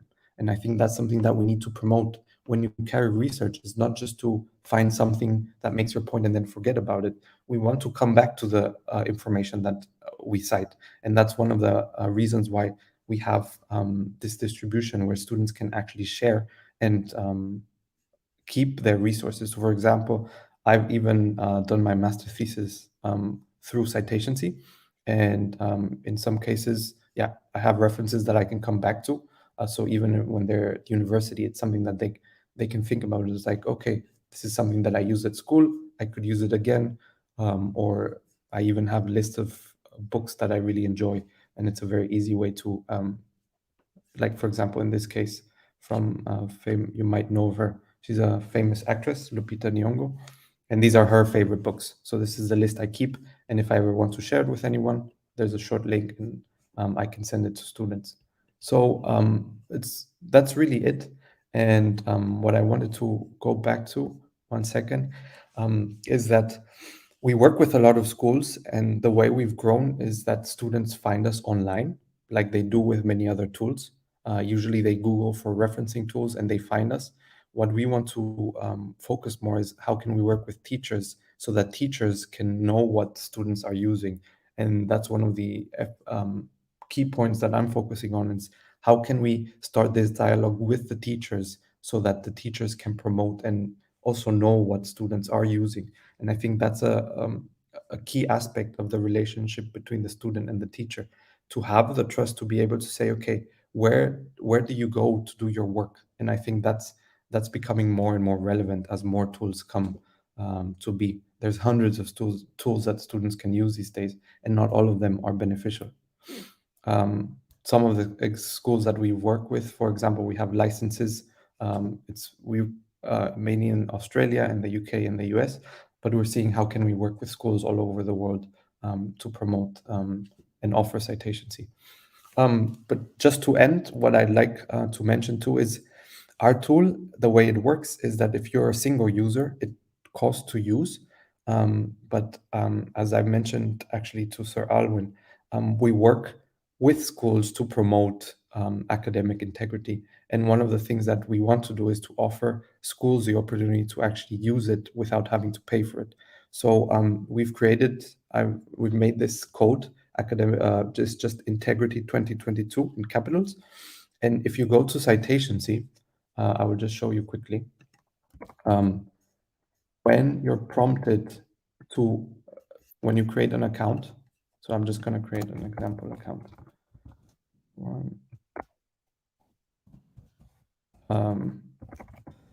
And you will see where you need to input the code. I just want to show you quickly so it's clear from the beginning. So example, So the way it works is you will be prompted with this page. There we offer a free trial so people can actually use it for free without having to pay. But as you can see here, there's institutional code. So if you add in integrity and you apply it, you will see that you don't have to input any credit card details, nothing, and there's the 6-month trial. What we want to do is to offer it to all the schools for free and for you to just test it and see if it's something that benefits your schools and your students. And if that is the case, then we'd be happy to see how we continue working forward for the next academic year. But yes, I think, oops, I will stop sharing here. And I just wanted to say that I think it's very important what we're doing and how we teach kids. It's not just about getting the grades and the marks, as Sir Franco mentioned. It's also more about the growth mindset. How do we teach our kids to actually want to do the work so that then they can learn and remember that it's important to put the work rather than just go through the easy road. But thank you very much, and I look forward to hopefully meeting many of you. And yes, if I can ever support or anything, I also want to let Sir Franco know that he can share my email, so you can reach out to me directly. But thank you very much. Thank you, Sir Johan. And I think our teachers are ecstatic knowing about this free account no, for 6 months. No, not even like Yeah, not a 1 month, not 3 months, but 6 months. No, thank you so much, Sir no Johan. So problem. teachers, just go to citationc.com and then create an account, okay, as mentioned by Sir Johan, and then use the institutional code Integrity 2022. Very applicable. And again, we appreciate na actually ako rin nagulat no about this no that Sir Johan will be giving this free account. May regalo na kagad for the teachers. Okay, so teachers, let's send our thanks no, and appreciation to what Sir Johan has given in the chat. No? And of course, Sir Johan will definitely be in contact no, and will also definitely be in collaboration. No? Teachers, this is not going to be the last time we're going to collaborating with Citation C. We'll be working with Sir Johan and Citation C for more projects, okay, to bring Citation C no, to Filipino educators. And I think, Sir Johan, definitely this is something that our teachers can use. And hopefully we can bring it down to even to our students, okay? And schools can consider purchasing accounts for their students because our students are engaged in so many research projects here in the Yeah. Philippines. So this will definitely be very helpful. Okay, so maraming in Filipino, Sir Johan, maraming salamat. Mabuhay ka. Thank you very So much. And one quick, I go just ahead, wanted to sir. mention, please emphasize that no student should be paying for Citation C on their own. So what this means is that this code is for every student to use too, so they can share it with students. And the idea is that we want schools to offer it to Citation C so that students can access it without having to pay. So if ever any student says, I want to use Citation C, please connect them with me if the code doesn't work. We'll be happy to see how we give them citations. This is great, Sir Johan. Maraming salamat. So again, teachers, feel free to screenshot shot this one na already para matandaan nyo po or copyhin nyo na po. Put it in your notes okay, so that you can share it with your students okay, so that they can access and they can use Citation C as well. So ayan, Sir Johan, I think you can see also in the chat right now, teachers are sending their thanks and appreciation to your Yes, gift no, to all Filipino educators. I hope I Sir can meet Johan, may everyone I one also day. yes, Sir Johan, may I also ask permission if we can also share this code to the rest of the community in our community page? Yes, you Okay, can share. so that's a yes from Sir Johan. So we'll be sharing that okay to the 80,000 members of the community. No? So we'll see and how much our teachers will maximize no, our that gift from Citation C. Sir Johan, thank you so much, and we'll see you again Thank in you. other opportunities and other occasions no, here at Kaagapay Teachers Support. Take care, everyone. Thank you.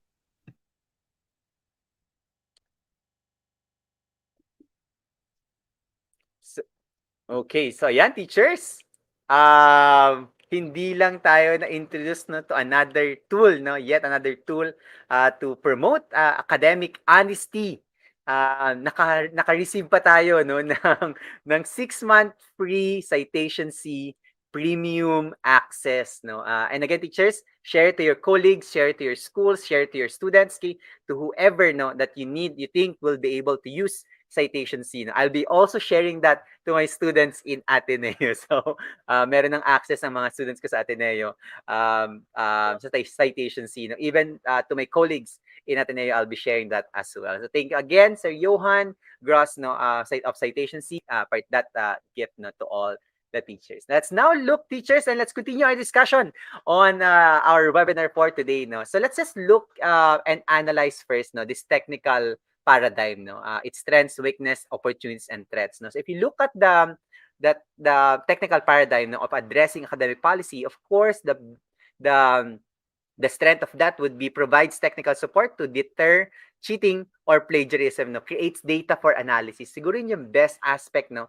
if you're using this technology na talagang meron kang technical support in order to prevent cheating, no, or to minimize, no, to an acceptable, in a way, not acceptable, but at a very low level yung ating incidence of cheating. While of course, ang weakness naman ng technical paradigm nito no in addressing academic dishonesty is that most of not all are paid softwares. As we can see no, kailangan nating magbayad. Okay, and that's not that's affects no yung inclusive use no, yung inclusive use, inclusivity ng gamit ng mga tools na to. Okay, and of course, opportunities, free or low cost proctoring softwares to increase the usage or availability, or if we get to be sponsored by our institutions. That's the opportunity that we're looking for. And of course, ang threat niyan, teachers, is that over-reliance though on technology underscores the other areas of academic dishonesties. Kasi baka lang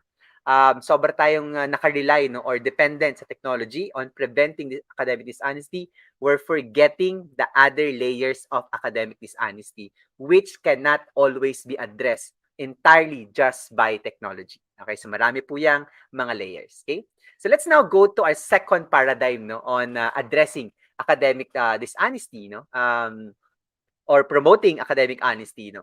So this one is what we call the design paradigm. Okay?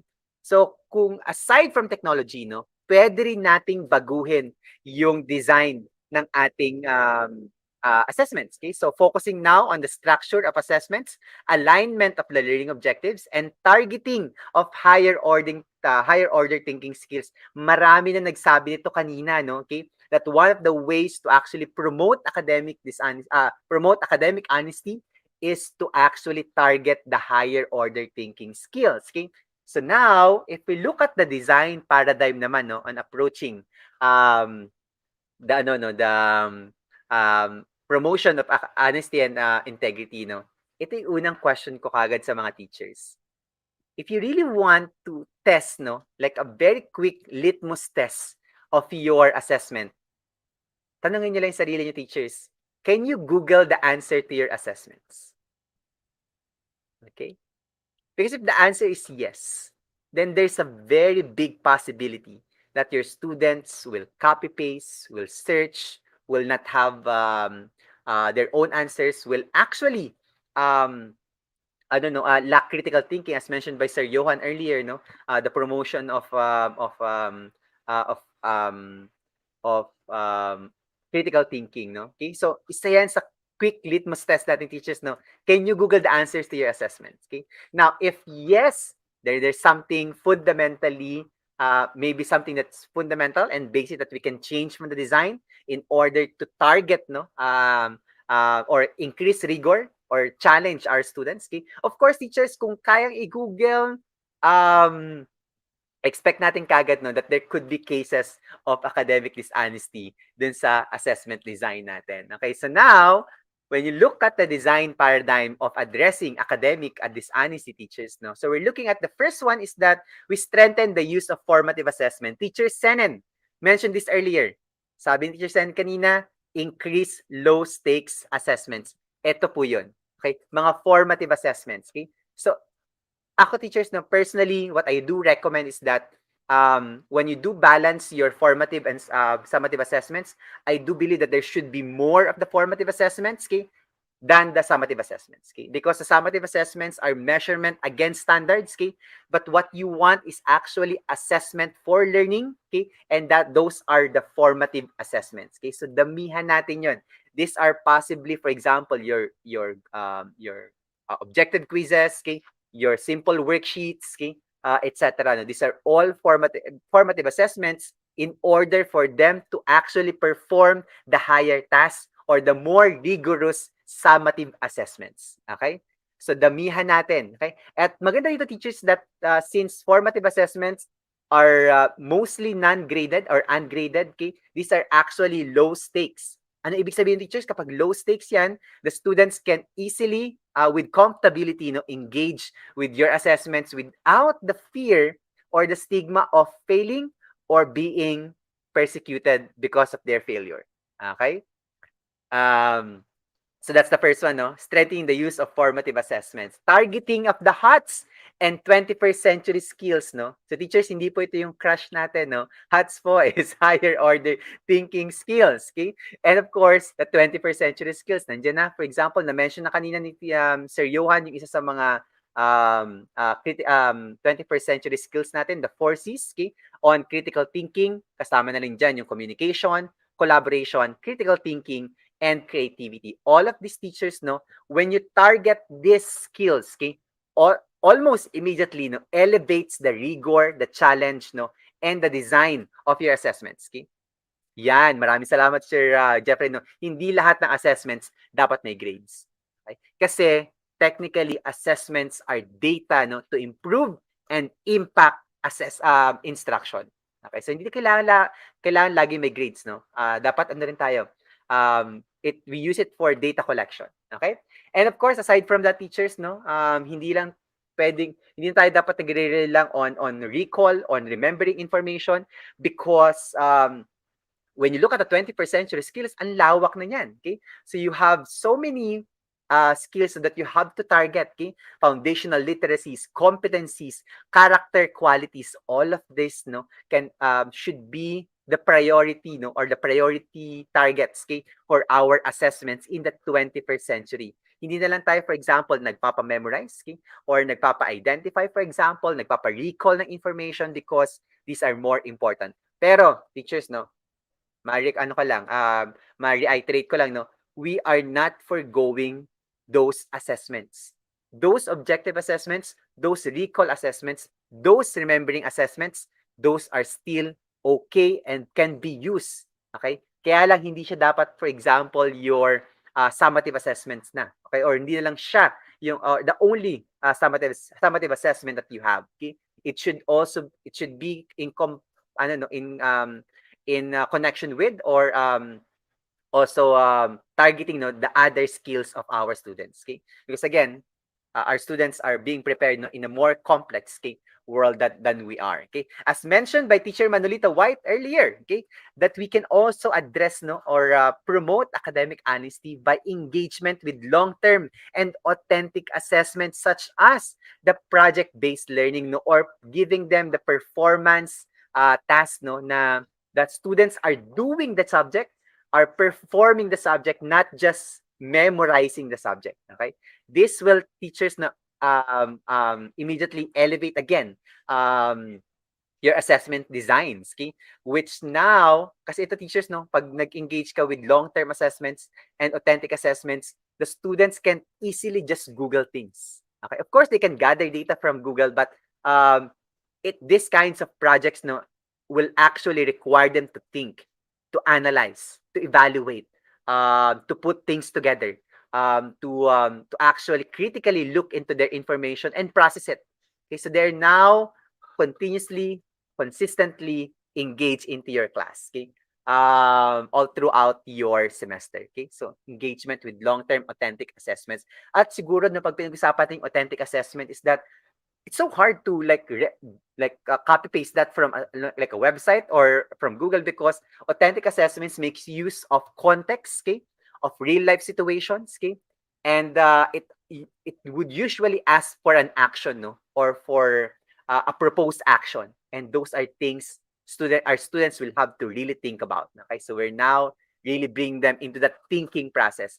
And of course, as mentioned kanina rin, differentiation of outputs. Okay, this will also provide our students no more opportunity to actually engage with your assessments because they're confident that they can deliver your content in a way they are comfortable with. Okay. So for example, if you have like visual learners, okay, you have kinesthetic learners, auditory learners, or combination of these learning styles, okay, this can easy. That's why creating differentiated outputs or giving provision of for differentiated outputs is actually a good decision or a great decision, teachers. Okay, so increase your student voice and choice. Okay, in the assessments, teachers. Okay, that will allow your students to perform better because they're doing it in a style or in an output they're comfortable with. Okay.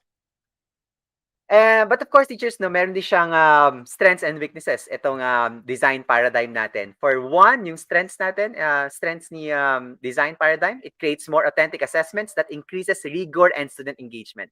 Mas, mas contextualize yung ating assessments. Okay? And of course, weakness niya, time-consuming and demands consistent and constant. Sabi nga kanina sa chat, may nag-mention din kanina, is that yes, napakaganda ng project-based learning o kaya performance task designs ng assessments natin. Kaya lang, napaka-rigorous niyang i-prepare. The design itself takes like weeks, even months to actually design them. Okay? Pero pag na-implement natin, sobrang it changes the way our students interact with our content and the way they acquire knowledge and skills. Okay? Opportunities, normalizing assessments as a source of data. So this one, teachers, if we shift our design of our assessments, we can also promote the normalization that assessments are data collection.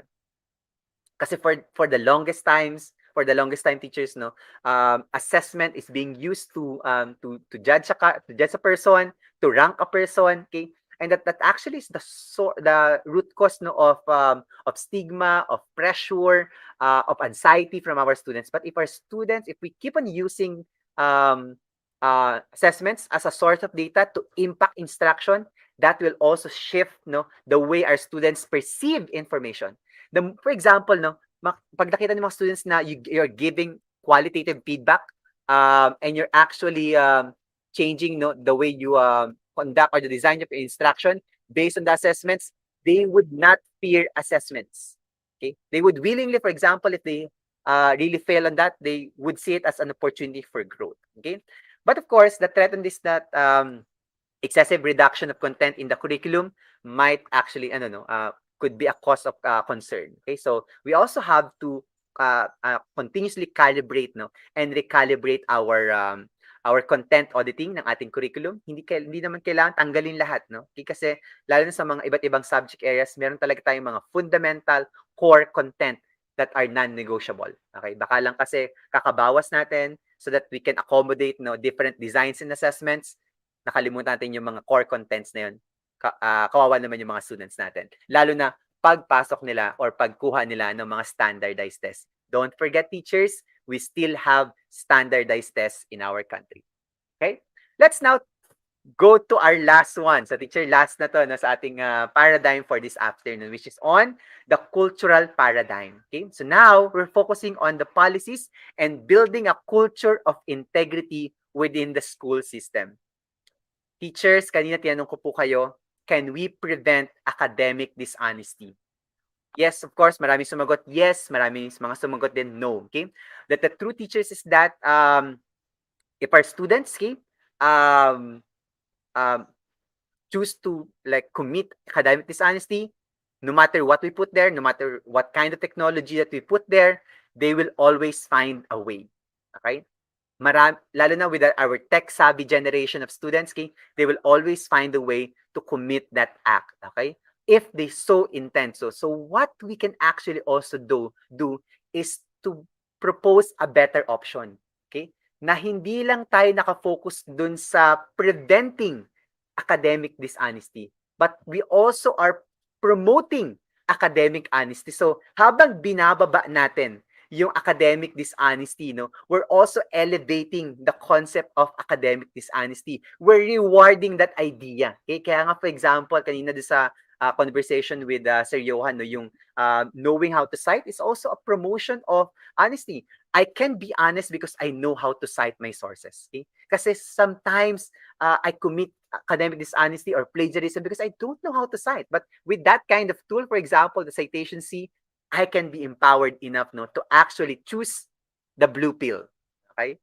Academic honesty. So teachers, no, in this blue pill, red pill situation, let's make sure that our students are more inclined to choose academic honesty. Okay? So how do we now do that? No, how do we go into promoting a culture of honesty and integrity? The first one is, of course, increasing parent-teacher collaboration or the homeschool collaboration, teachers. Hindi pwedeng we're promoting honesty and integrity in school and it's a total opposite at home. Nasabihin ng parents, anak, okay lang yan, basta mataas ang grade mo. Parang it's going to be counterproductive, no?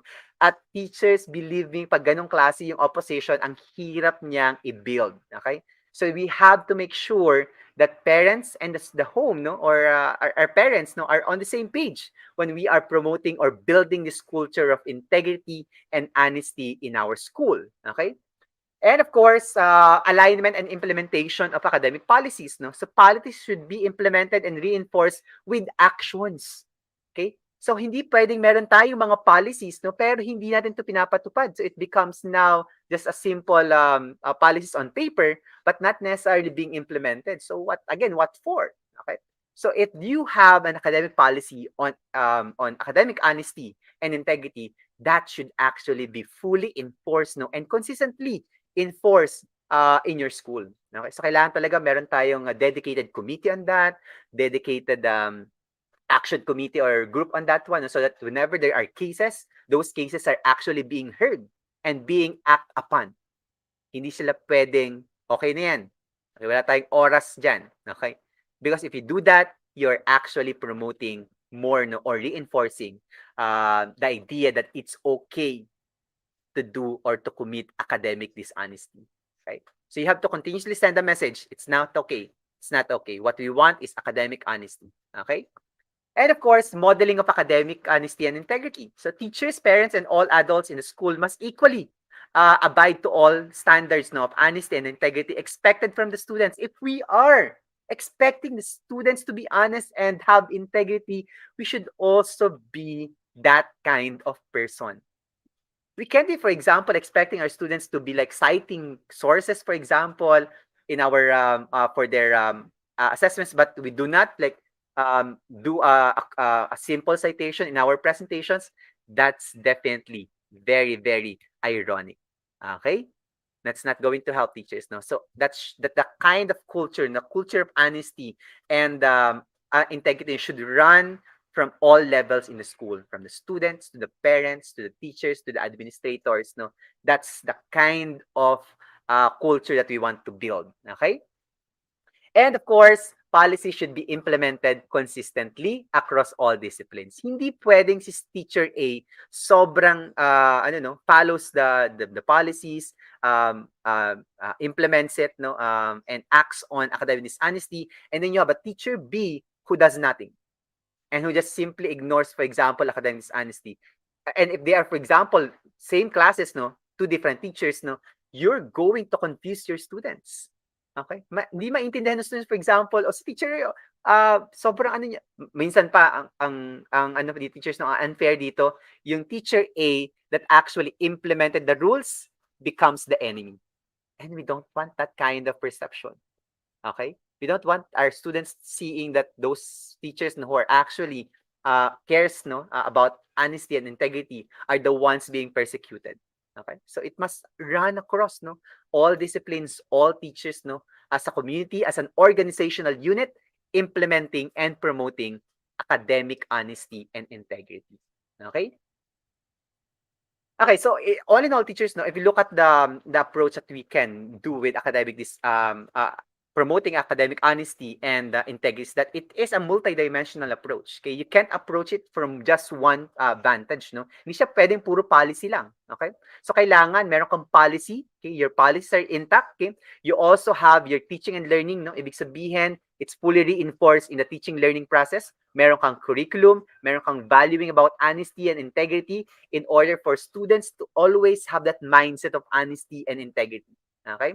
And of course, we also have to bring in our parents, no, on a homeschool collaboration. Okay, so again, that will reinforce, no, the concept of honesty and integrity at home, not only in school.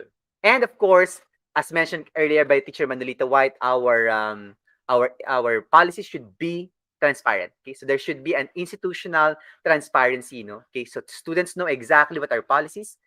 Parents know exactly what are our policies about academic dishonesty or the promotion of academic honesty and integrity.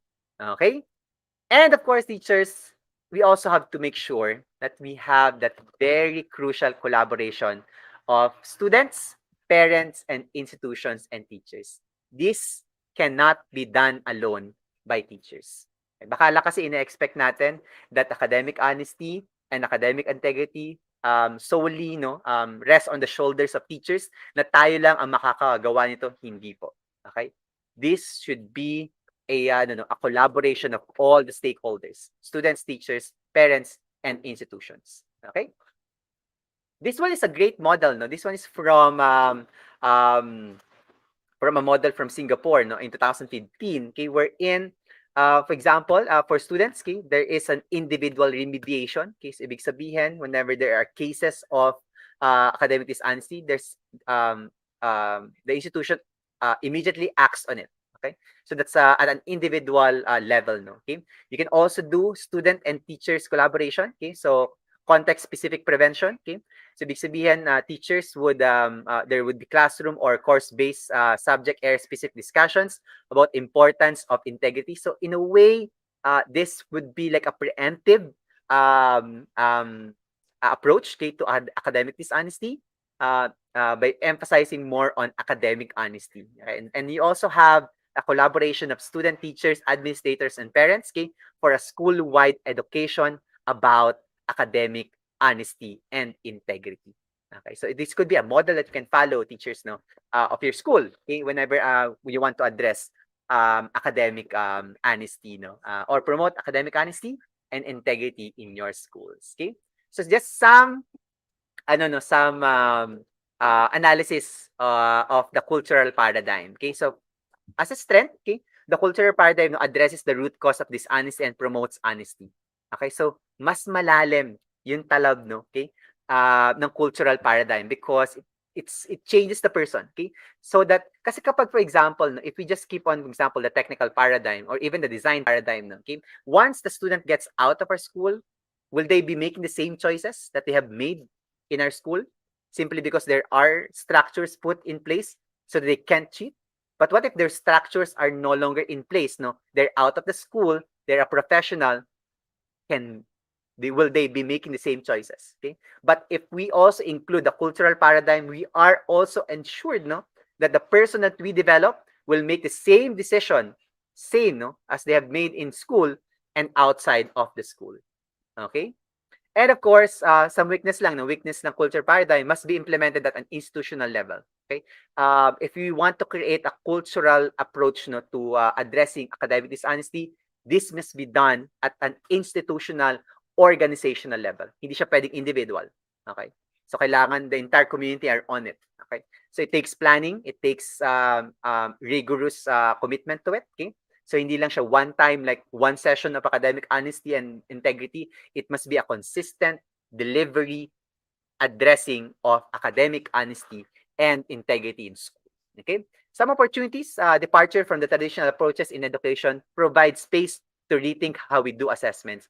Actually, because of the pandemic, no, we were forced, no, in a way, to rethink how we do things, and it's a very, very good opportunity. No, it's now it's the perfect time to pivot things. Okay, it's a perfect time to review how we view assessments. Okay, some threat lang dito is that dishonesty, teachers, has as much cultural component as honesty. Okay, so let's not forget that. Okay? So if we are not promoting honesty, we might be inadvertently promoting dishonesty. Okay? So that's for your cultural paradigm, teachers. Okay? So teachers, just sharing again in the chat, no?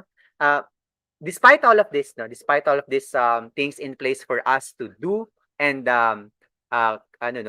use, no, to address academic dishonesty, what could be our biggest obstacle in addressing academic dishonesty? Okay. We'll just wait for the chat, no? Kasi meron pa rin yung teachers, no? Alin pa rin to, what, for you, no, at a very personal level, in your own context, what is your biggest obstacle pa rin? Would it be like uh, attitude, okay? Perception? Is it the lack of policies thereof? Okay? So ano pa to? Ano pa tong mga remaining natin obstacles natin uh, for addressing the academic dishonesty. Something to think about, teachers, no.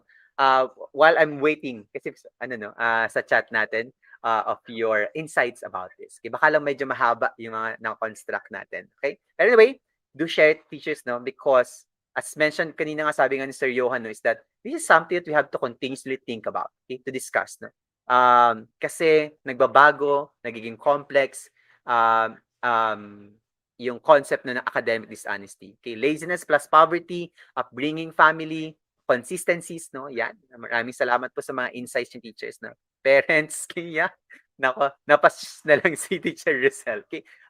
Teachers na, again, no, I'm also a parent myself, no? And that's also a recognition. Sometimes talaga, there's even more, no? For some, I don't know why, but there's some even more academic pressure sa parents na parang, yung grades ng mga anak nila reflects on them. Okay, so they keep on like doing everything in order to like alter the results or make sure that they receive no academic advantage. No, okay, that's something that's real. Okay, maraming salamat, teachers. Mga grabe talaga yung mga natin, teachers. Napaka-active. Okay, so now why adhere to academic honesty? No? Bakit natin mas gustong i-promote ang academic honesty?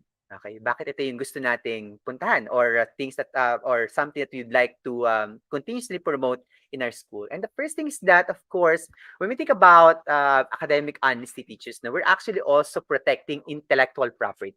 Okay, and something that we have to respect. No, respect to someone else's work, respect to someone else's idea. We can't be promoting no this kind of culture that it's so easy to steal or copy or disrespect na someone's intellectual property of their works or their ideas. Okay, so napaka-importante po that we protect no intellectual property as early in the grade school, high school, up to the tertiary level.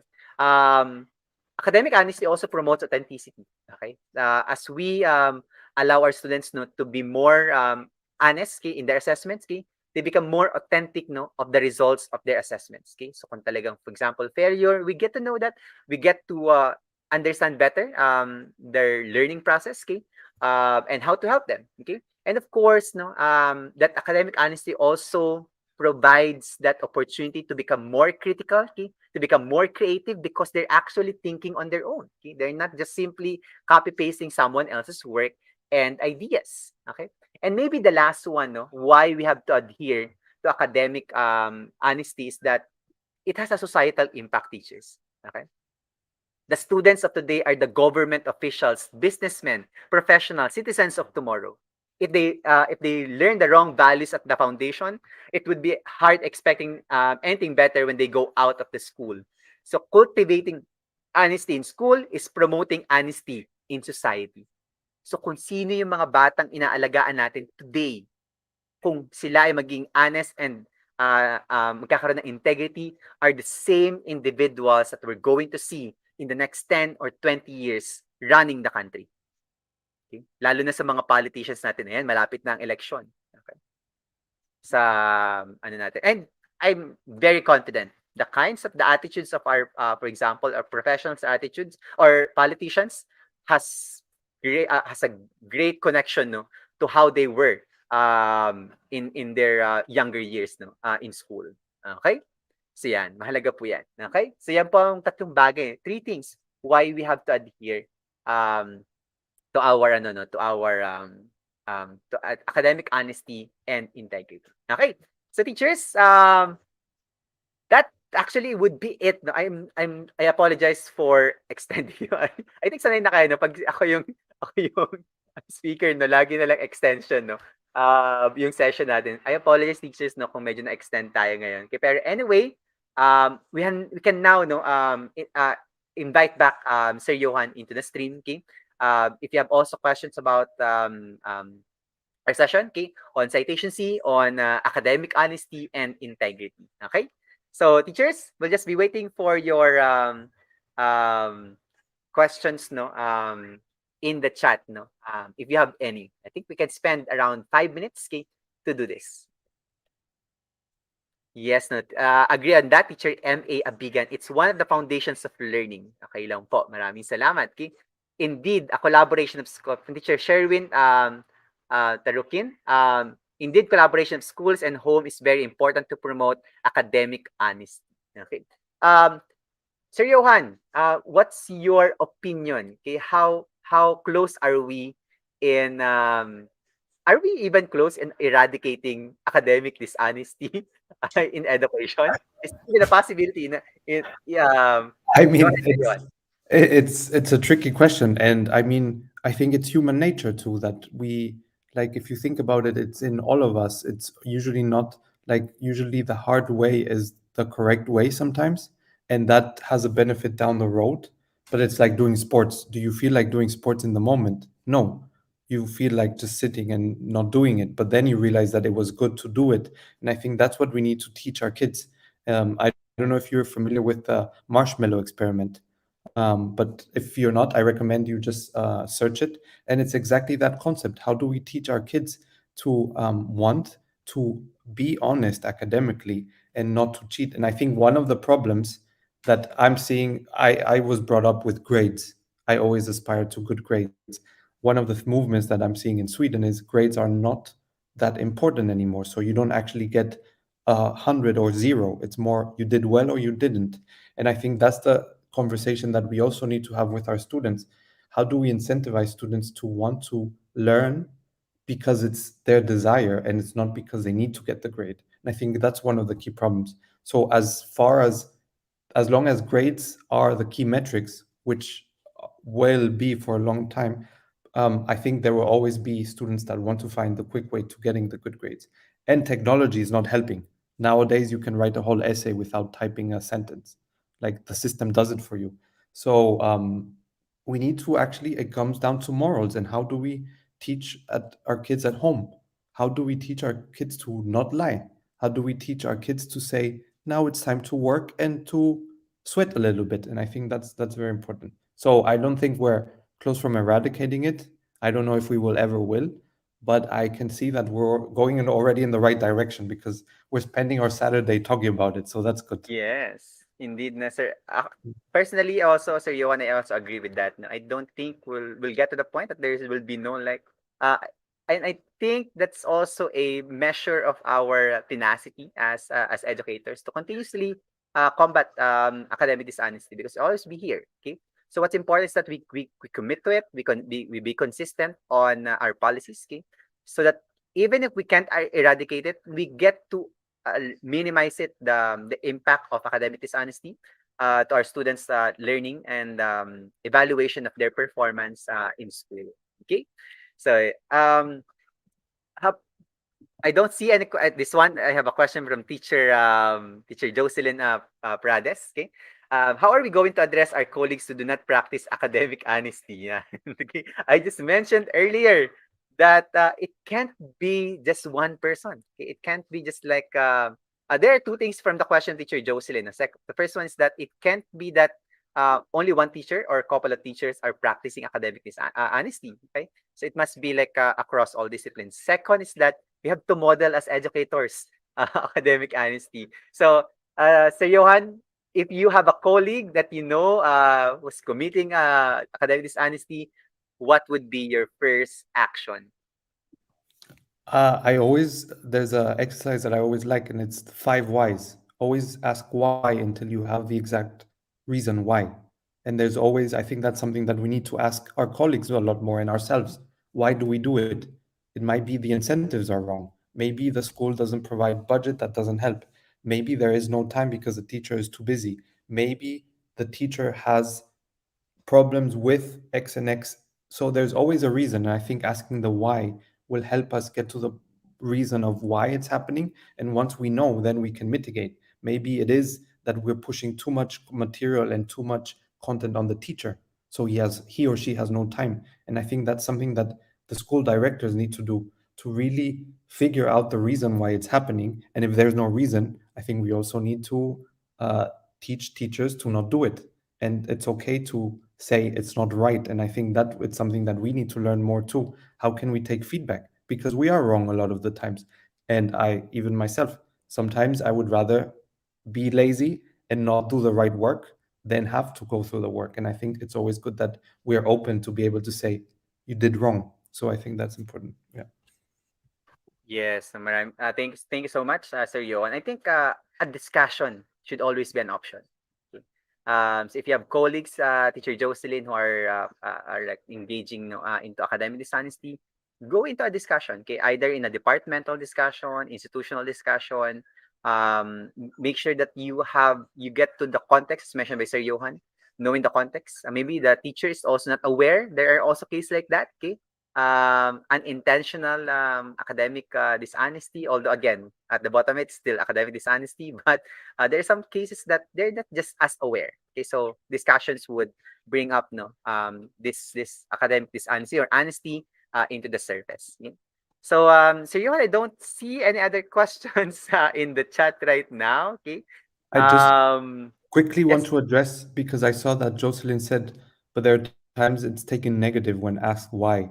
And maybe one of the things that could help there is also, how do you provide the necessary tools for the teachers to not have to do it? So again, as Sir Franco mentioned, there are a lot of great tools that make the teacher's job easier. And I think we need to emphasize this. Technology should be there to assist the teacher. It should never replace the teacher. It should assist.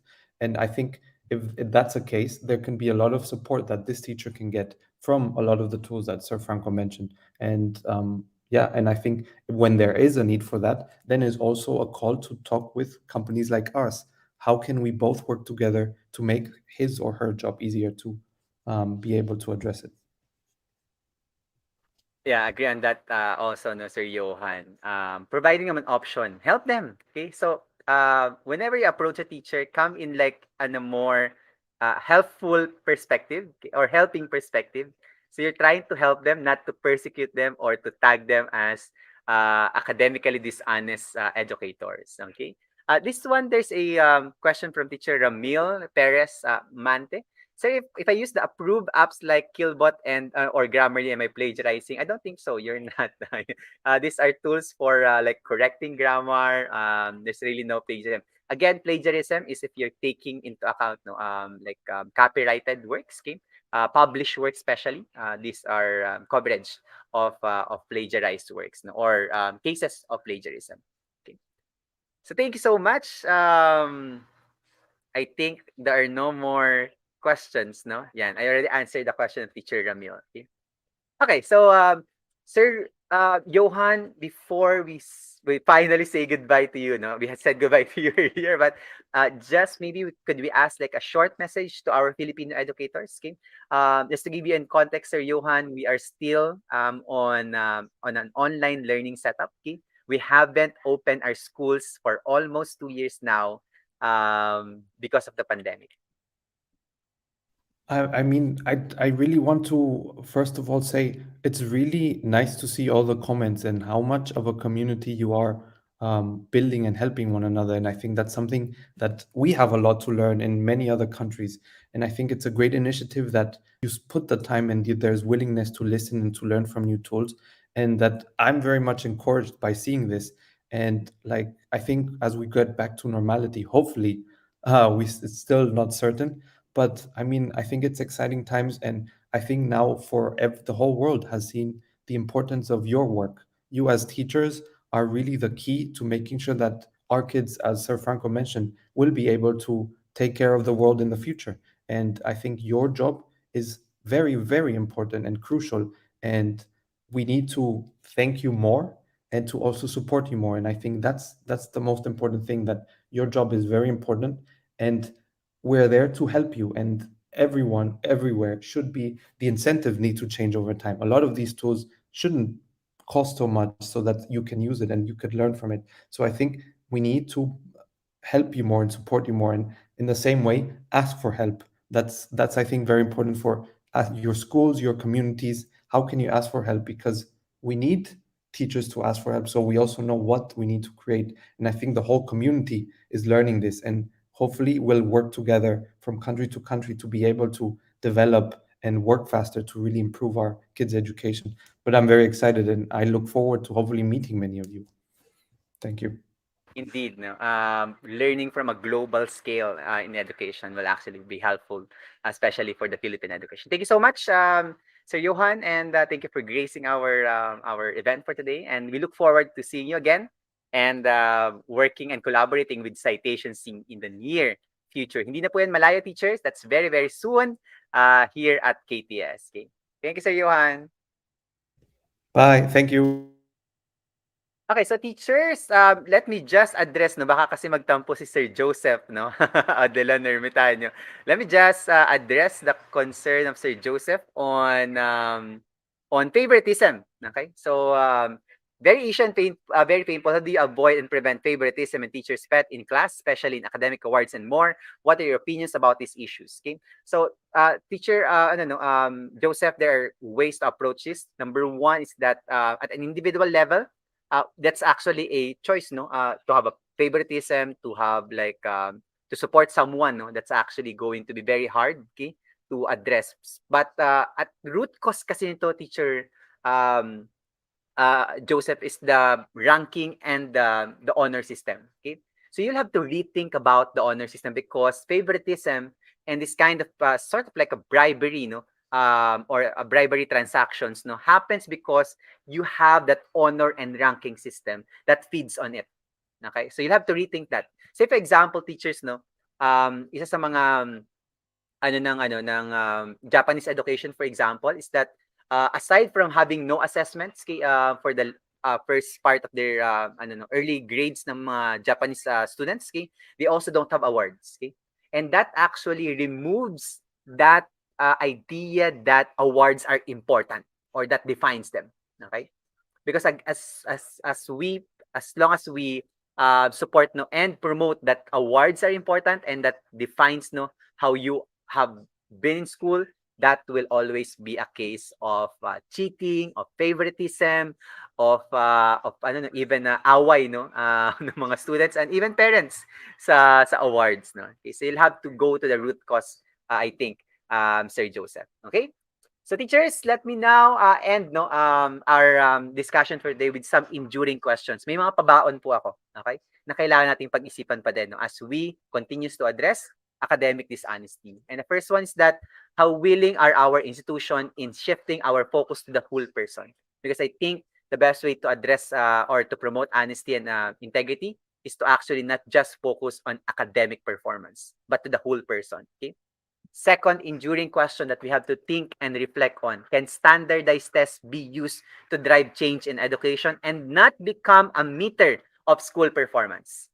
Because that's always been one of the biggest problems. No, our teachers are pushed to the walls, no, to the corners, no, trying to meet all the content, no, teach all the content just because standardized test needs to be passed, because this standardized test will be used, no, to measure school performance. Okay.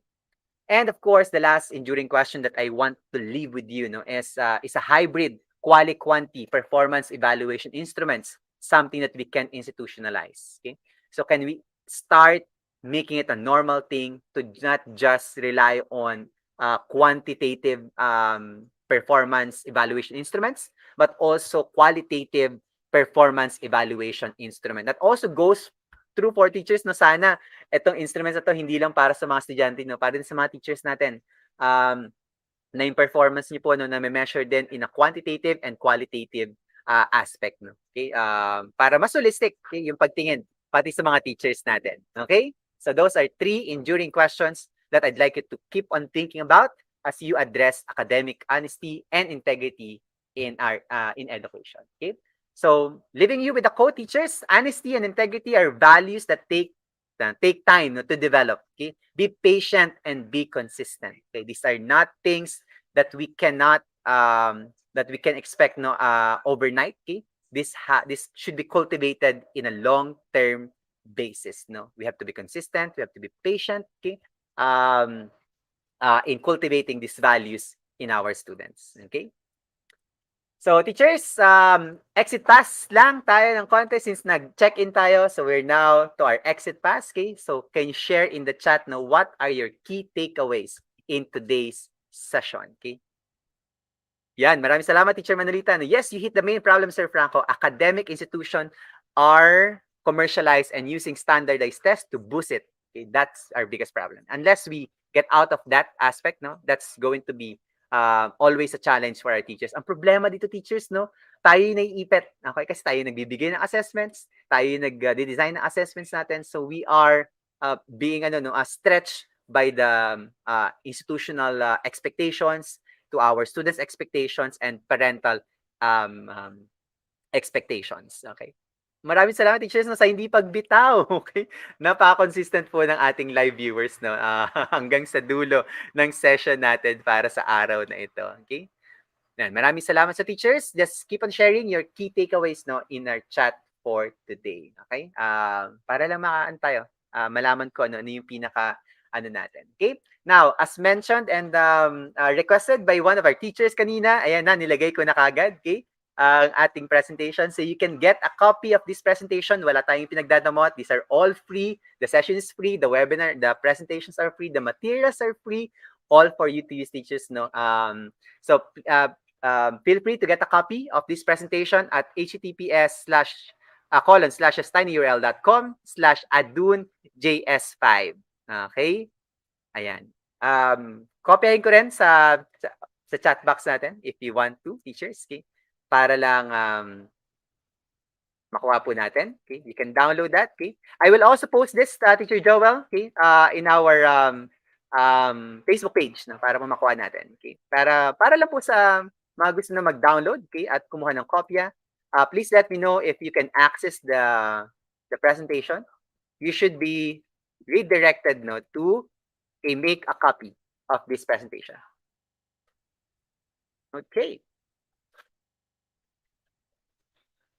Of course, Teacher Rose Ann, okay? Rosanes na. Wala pa tayong ano. All for you, okay? So teachers, nilagay ko na po sa chat yung ating link, no? Yan. Okay. Just in case, okay? So teachers, again, maraming salamat for joining our session for today. If you have questions, you can please feel free to reach us at francopiadon@x.edu.ph.